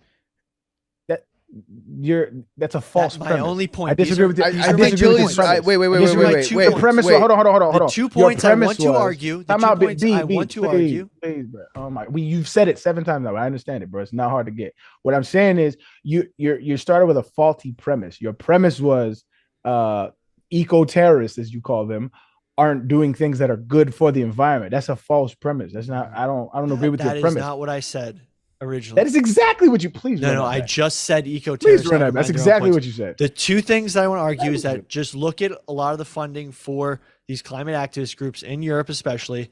2, my second point was extremism usually undermines the cause that they're trying to push. And now you've those changed are my your 2 language points. I'm simplifying it for you. I'm simplifying it so that you don't twist fuck out of it here, and you mention stuff like nigga, those were your words. They're your words. Billy, you literally said this. You literally said my original point is extremism. Whoever's listening to this, please run it back about 30 seconds. And Billy specifically said they always undermine their own point. And I said that's not true. And now you've changed it to they usually undermine their point. I'm communicating exactly what I want to say and back up so that you can't twist my language to misconstrue what I'm arguing. It's your words. I'm gonna twist what you said. I mentioned eco-terrorism, but I didn't say all climate activists are eco-terrorists. You're saying that I called them eco-terrorists as you call it. That is not what I said at all. You're referring to the extremists. I understand what you're saying, but I didn't say. It's hard. Right, but I didn't call every climate activist an eco-terrorist. But you said I never made that claim that you did. That's what you said. As you called them eco-terrorists. That's what you said. I can't have a conversation with you because because I'm making sense and you're on your heels. Doug, you're literally changing what you're saying every other sentence. No, I'm just single time these are the 2 things that I want to back up. Right or wrong? Billy, right or wrong? The first point that you made about you changed it 2 times. You changed it. I just said 2 things. Okay, right or wrong? Here, we can prove it right now. Did you or did you not say on your number 2 point? Did you or did you not say that all extremists undermine their own cause? Did you not say that? Yes, I did say that. Okay, and then later on, when I said that's a bad point and it's false, you changed it to all extremists usually undermine their own point. Did you not? Did you say that? Right. On a sliding scale, I may have used definitives, but I think the point remains. That's my. You still haven't proved it. 1, but 2. This is how you're changing what you're saying, and then you're saying you're making sense, and I'm on my heels. No, I was calling you out because it's not accurate. Okay, not accurate. Can you give me one example of an extremist group that well represented their cause and accomplished what they seeked? I can do one. Off the top of my head, thousands of the civil rights movement. Fucking, I wouldn't call them extremists. Oh, they were called extremists at the time. You wouldn't, but they were called back then. Have you ever looked at the polling data? Hold on. Have you ever looked at the polling data? Have you ever looked at the polling data to how well Martin Luther King was liked when he was alive? Have you ever looked at that? People hated him. They hated him. They called him an extremist. They said he was inciting riots. Same shit that they do now. Same shit you're doing now with these climate science. But on the scale same shit. Of, like, let's say people who committed terrorist acts. Yeah, I've got a good example for desegregation. Okay, I've got a great. What is a terrorist act? Don't you think that probably undermined their cause? I don't know. I'm trying to think. What? I've got a great example. Can I give my example? Can I hear the example? Yeah, John Brown and his troops at Harper's Ferry. They were radical abolitionists. Yes. They stormed it. They killed people. They got killed. They tried to start a slave rebellion, gave slaves weapons. They committed murder. They were subsequently hanged or killed. They were extremists. And they got the ball rolling on a lot of shit that ended up being a very positive thing and did not undermine their point. Wait. But like in the short term, that's what, do you think it helped people's views on it in the time? We don't. You have the luxury. Were people you have annoyed? The luxury of time. This is my point. This is my entire point. You have the luxury of time on your side. So when I say back in Martin Luther King's day, he was looked at as an extremist. Those slave abolitionists that PFT is talking about, they're looked at as extremists. Right now, you look at people chaining themselves to buildings and saying, yo, we need to do something. You're looking at them as extremists. But as time goes on, their cause way more outweighed than the little traffic jam that stops somebody from going to work. That's the conversation we're having about, which you're not understanding. They're extremists to you now. but back in the day, they were extremists to people then. It's I a think- relative term. Okay, Billy, so let's Billy is right to a certain extent that like people that interrupt people's commutes are annoying, and it makes people in the moment annoyed with them, and like these guys, enough with them. But who do you think did more for But abolitionism? what? Harper's Ferry and John Brown, or other stuff that probably helped more than John What's the Brown? other stuff? So What's other- the other stuff? Well, was it one person's No, actions in this make one time, him or was name it the other other stuff? stuff. I'm going to talk about the Make other him name stuff, the other but like What is it? the Civil War, like You the telling North? me war is not extreme? Yeah, No, that's but- extremists. Yeah, War is not extreme. good point. Yeah. That's What about silly? you can No. take two examples of Martin Luther's. You can take Dr. Martin Luther King, and you can take Martin Luther nailing his thesis to the church. That was an act of extremism. I would People argue hated him. anything. I would argue anything that has happened positively with a movement has absolutely needed extremism. It is needed because what extremism does is it causes awareness and it pushes public opinion and it makes policy change happen and it makes people think differently. You need extremism, and there's always going to be naysayers and always going to be people that say that's not the correct way to protest. We heard that shit all the time. It's not the right way to protest. There's no such thing as the right way to protest. A protest is supposed to be disruptive. It's supposed to ruffle feathers. It's supposed to make you want to be like, man, these fucking people. It's supposed to do that shit, or else it wouldn't be. What do you want them to do? Hold hands in the middle of Times Square and saying we need to change climate policy? No, there's literally scientists setting themselves on fire. They're literally ringing the bell. That Don't Look Up movie is a real thing.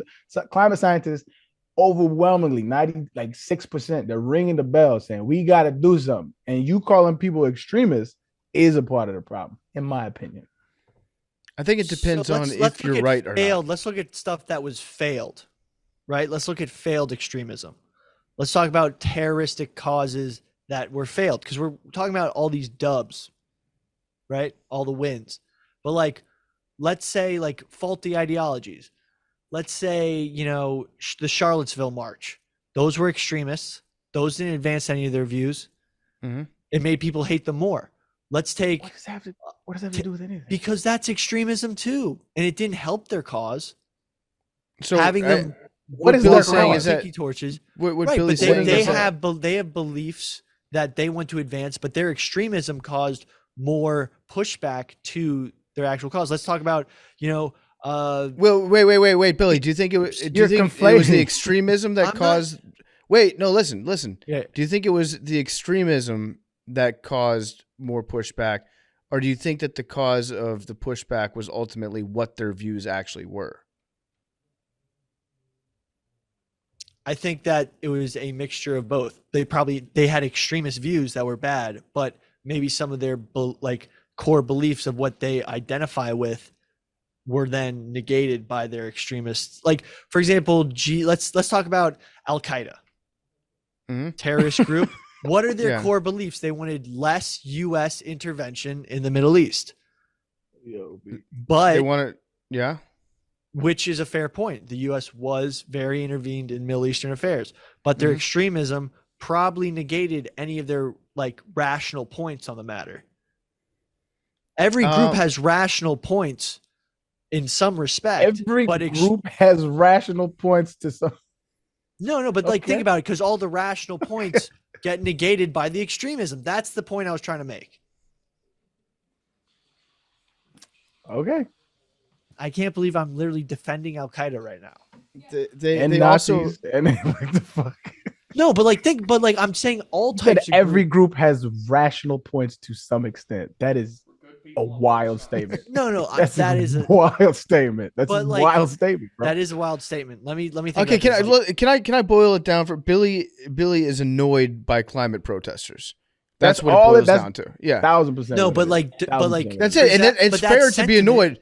Billy, it's fair to be annoyed. Like it doesn't make you a bad person if you're annoyed because you can't get home from work one day because there's a climate protester on the road. Like that's And I would argue that it isn't annoying, and I wouldn't like it either. I get it. Yeah, But I'm it's also it's- in a privileged position to where if I have to be somewhere, it's not going to hurt my bottom line. Yeah, it's okay to be annoyed by people that do things that are personally inconvenient to you. Absolutely. But let's look at another cause, because I think the two examples I use. Let's take the IRA. God damn, I just threw Billy the biggest lifeboat ever. Biggest one. He's literally, tripling I down. can't Let's believe, fucking but go. you Guy guys, gets I'm up to trying heaven and to asks use, God, Nazis why and didn't you save him? I Al-Qaeda. sent you I'm 3 trying- boats. They have some rational ideas. I'm trying to use groups that you may sympathize with, because all the ones you're talking about have had progress, but they've also had extremists. But I don't attribute all of their success to the extremism. Of course, not all of it. Right. That's So not I'm what saying we're saying. it might do, like, it causes a lot of naysayers and it strengthens people on the other side when the extremists act out.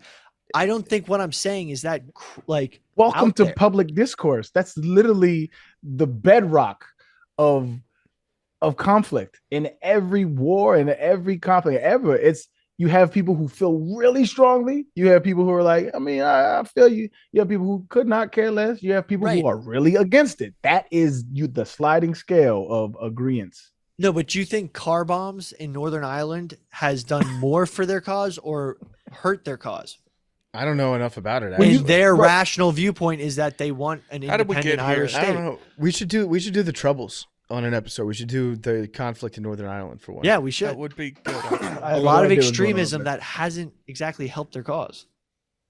Yeah, people get annoyed. There's backlash to the backlash. There's all sorts of stuff that bounces back. I don't think anybody's saying the extremism is what makes ideas take hold, but it raises awareness to things. Extremism pushes the agenda, forcing people to pick a side. That's definitely a real thing. And if your extremism forces people to pick a side and they're against you on what side they choose, then guess what? Your idea's fucked, and it wasn't palatable to the masses at that point. So sorry, you lose. But if it's an agenda that is palatable to the masses, like the civil rights movement, then extremism in the long run actually aided your cause, and with the benefit of time in the future, people look back on it and say, "Yeah, that was the right thing to do." It's weird. I know it's weird, but this is how shit gets done. Do the ends justify the means? That's basically what it boils down to. And in any kind of conflict or any kind of movement or anything, like those are the options. They have to weigh those options for people who strongly believe in that. And you're always going to have extremists, but to say they always undermine their causes, it's just not an accurate statement, or usually. All right, let's do some voicemails. Let's do it.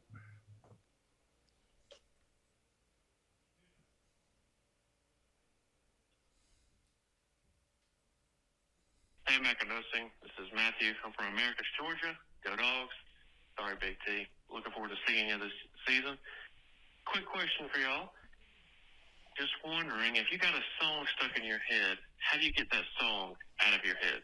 For me, I picture the singer of the song or just a unknown figure singing the song, and I almost put a spotlight on it in my head, and like a cartoon gun shoots them, and they fall to the ground, and the music stops. No core or anything, just like a Bugs Bunny style gunshot.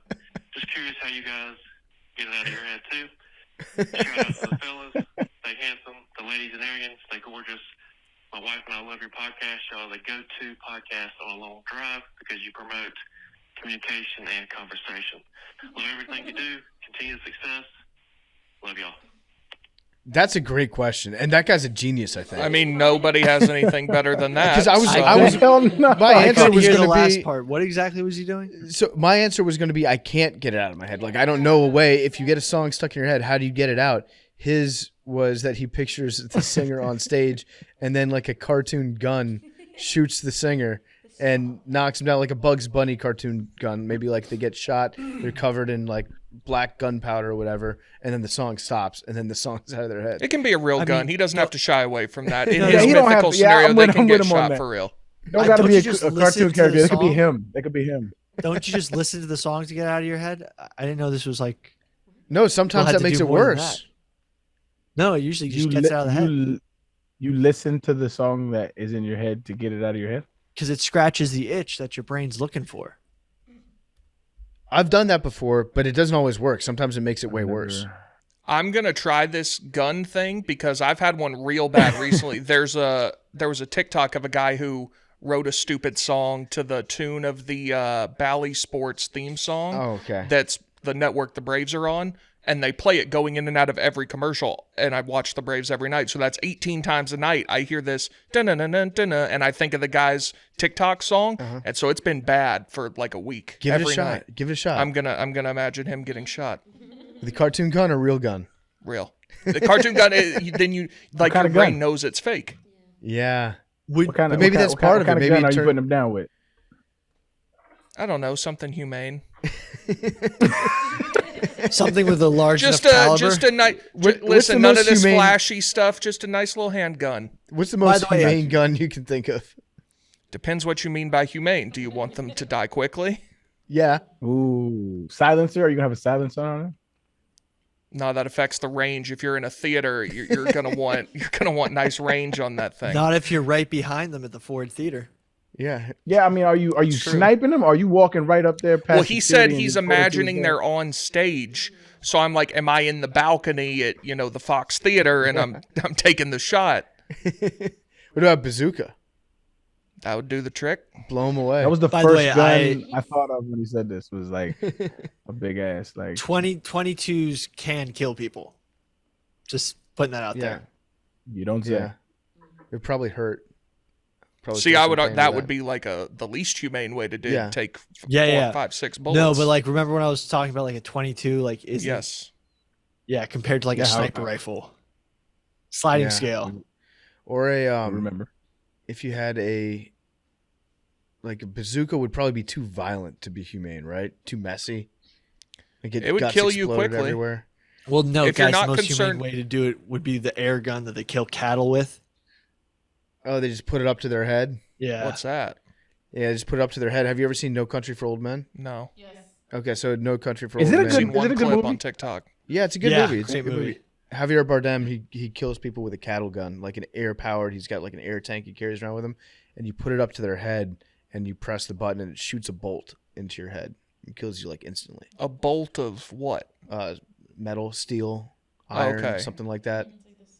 Yeah. So you said air gun. I was imagining it like No, it's like there's a very, no projectile. very violent. Got it. They use it to humanely put down livestock for slaughter. Yeah. That's a great idea though. This guy's a genius, I think. I've never once thought about that. I don't understand why you just don't listen to the song because no one ever plays a song twice in a row. You know? Won't play a song twice in a row. I'm I telling do all the time. I'm telling you though, Billy, Well, it's, I be having my shit. it's hit or miss. If I You have can- if I have a song that I'm feeling at a time, I might listen to that shit the whole day. If Love and Sunsets by Zach Brown Band comes on my shuffle, I'm going to listen to it 3 or 4 times. In a You row. don't listen to songs on repeat, bro? Yeah. I'll listen to like an album with like an album or like a playlist, and if it comes on again after like a couple more songs, yeah, but that's kind of like psycho shit just to listen to something over and over. Hey, it's the reason they have the repeat feature on all your streaming apps, fam. It's a very normal thing to do. Yeah, it's a button you can push. It's Billy. I have used that technique to get a song in my head, but I find that more often than not, it makes the problem worse if I listen to it. I've never. I usually just let it ride because like my brain is constantly going in and out of like shit that it's thinking about. So it usually exits pretty fast. It's never really stays too long enough for me to get annoyed. All right, do we have another voicemail? I don't know if we're Right. gonna do better than that. That was a great voicemail. Yeah, that was fire. Hey, this is Lance from Maryland. I have a question for Arian.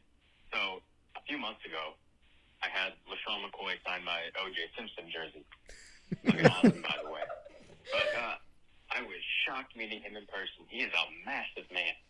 He's so much larger than I'd have thought somebody that nimble could be. My question is, who do you view from the NFL like that? Like, who's the biggest dude that shocked you with how quick they could move? And, like, was it one position? Was it just certain players? Like, I could imagine there's a lineman out there who's just got a ballerina feet. But anyway, love you guys.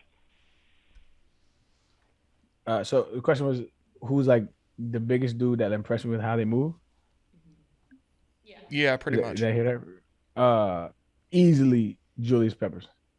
Oh, Julius Peppers was a big ass that when you see him in person, it don't really like the what you watch on TV did not really correlate to how big he was and how well he could move. Julius Peppers was an amazing athlete, dog. Did you ever have to block him? No, never one on one. I played against him in the Pro Bowl one time and just was moving, dog. It was wild. The one dude that I blocked one on one and he surprised me how strong he was. I mean, you kind of knew, but I had to block Von Miller one time. Well, I was fucking pissed, by the way. Sometimes like pass protections have like the whole line sliding, and you have to go to the end basically.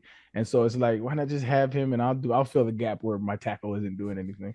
But like sometimes you got to block big ass DNs and they don't let you cut. So I had to stand Von Miller up. Like we had to go at it, and I held my own. He didn't get to the quarterback, but he surprised me how strong he was, because he's not like big, but he's just strong as shit. Mm-hmm. Did somebody ever just run your ass over blocking? Not like when you were running the ball, but trying to block. Oh yeah, one time I got happens to all of us, but one time, fucking he played for the Jaguars. Mike Pavlovsky, I'm fucking his name up. Mike Poplowski or some shit. Mm-hmm. It's some kind of Russian name or some shit. Dog, I'm talking about he hit me and my legs, they just went dead. I remember I was in a film room and they was like clowning me and shit. My coach was like, man, we can't have that. I was like, coach, I literally could not. He just knocked the shit out of me. It is what it is. He went straight through me, dog. Wild. I'll never forget that shit. Was it Paul Puzlensky? That's what I was Paul thinking. Puzlowski. Paul Puzlowski. Yeah. Yeah. Does he go Penn State? Yeah. Yeah. One of those Yes. Polacks. Yeah.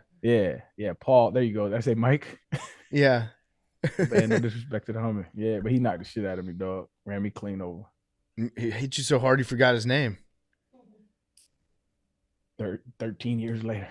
Yeah. I want to see the tape of that. I thought you were gonna say Vince Wilfork. He moves fast as shit for how big he is. But I never played against him. I don't think I played against him in his prime. So like by the time I was like playing him, I mean, he was a very solid D tackle as far as like, plugging his gap, but he didn't make too many plays like when I played against him. There's a great clip of him. I think he caught an interception and started running with it. You seen that one? Yeah. But I just remembered another one. Haloti Nada. Oh yeah. Unreal, dog. Unreal. Haloti Nada. I forgot about him. He ruined RG3's career. I blame him. RG3 would have 3 Super Bowls for the Washington Redskins. Dan Snyder would actually probably still be the owner. So was it a good thing or a bad thing? Who's to say? But Haloti Nada was coming across the field as RG3 was trying to scramble downfield and just threw his entire body into him, going full speed. And Robert Griffin's knee, you can watch the hit. His knee bends to the side as it curves around his body, as it curves around Haloti Nada's body from getting hit. And he fucked up his MCL on that hit. And because he was like a super like flexible, agile guy from doing all this track and field stuff, and he had like, very, very flexible joints, it didn't tear. So it was like I guess it tore a little bit, but it wasn't as bad as it could have been. Yeah, because his ligaments were more flexible. And so then he tried to come back later, and his knee wasn't stable, and that's when he tore his ACL. Was like 5 weeks later. But it was because Haloti Nada's hit on him that fucked up his knee. Damn, I didn't even know that. Yeah. 6'4", 340, Haloti Nada. Beast of a man. I've had a bit of an epiphany because I've been thinking about this. I realized that in all the successful examples of extremism, I was never taught. I was never taught that they were extremists, like growing up. So when I was thinking of extremism and far, like fringe figures, I was only thinking about an unsuccessful belief systems. History and how they were never. History is written by the winners, Billy. Right. So in the way it was, I was. So now that I'm thinking about it, like, there are a lot of successful extremists. Like if Hitler had won World War II, if the Germans had won, we would be taught growing up that like the evil, corrupt government of the United States, Franklin Delano Roosevelt, No, I get that, but Yeah. like all of our examples of extremism are of causes that we deem bad and thus never catch traction. Whereas, Which yeah, is why you have to look at current events through the lens of history, like, and why I always have red flags when people say terrorists. I always have red flags when people say just like any kind of civil disobedience, because if you look at in our history, we like to villainize people with noble causes. So like I'm not too quick to judge like what people are going through or what the thing is, because if history has taught us anything, is like we don't like people that buck against the system that are trying to change things for good. And so that's why what I was trying to tell you was like you have the history of foresight. Extremism is like necessary for any kind of cause in order to be pushed. I always, when I hear the word, terrorist or freedom fighter too, when I hear somebody described as a freedom fighter, I'm always like, wait, who's calling them a freedom fighter? Is that just because they're fighting against somebody that we don't like at the moment? Because one man's terrorist is another man's freedom fighter. the Taliban, we might be helping them fight Iran right now. Oh yeah? Yeah. Why are they fighting Iran? They are having border excursions into Iran. And so are we funding the Taliban? I don't know. That Run it might back, be baby. far-fetched. Run it back. Run it back. Yeah. Yeah. Expel the Song stuck in Iranians. my Let's head. go Afghanistan. Yeah. Let's go. Come on, Taliban. Get this done. This is not going to backfire on us ever. It would be very funny if a year after getting out of Afghanistan, we're like, you know what? I kind of like what they're doing. They're fighting our enemy right now. So maybe give them some F-16s. What could go wrong? Yeah. All right. Well, But, good episode, Billy. guys. That's a good admission, Billy. That's not like a right or wrong thing, but It's only extremists for bad causes that always hurt their own cause. yeah, I'll take that one. I'll take that one.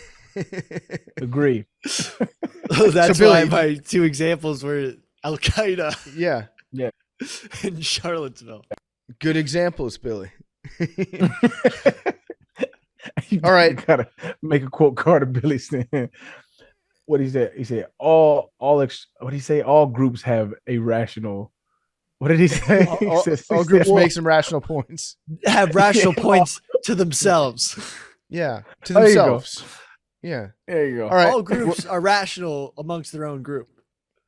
Well, we will see That you makes guys on next week's Nanodosing on Tuesday and then again on Thursday. If you're going to be in New York City this weekend, going out to Pizza Fest, Pup Punk is going on stage at 4. Hope to see some of you guys there. Saw a lot of Macrodosians in Columbia, South Carolina for the last show, and then hope to see some more of you guys in Knoxville in a couple weeks too. October, what day is that game? 8th? The game's the 14th. 14th. So y'all are the 13th. 13th. I really screwed that up. October 13th, Knoxville, Tennessee. All right. We'll see you guys next week. Love you guys.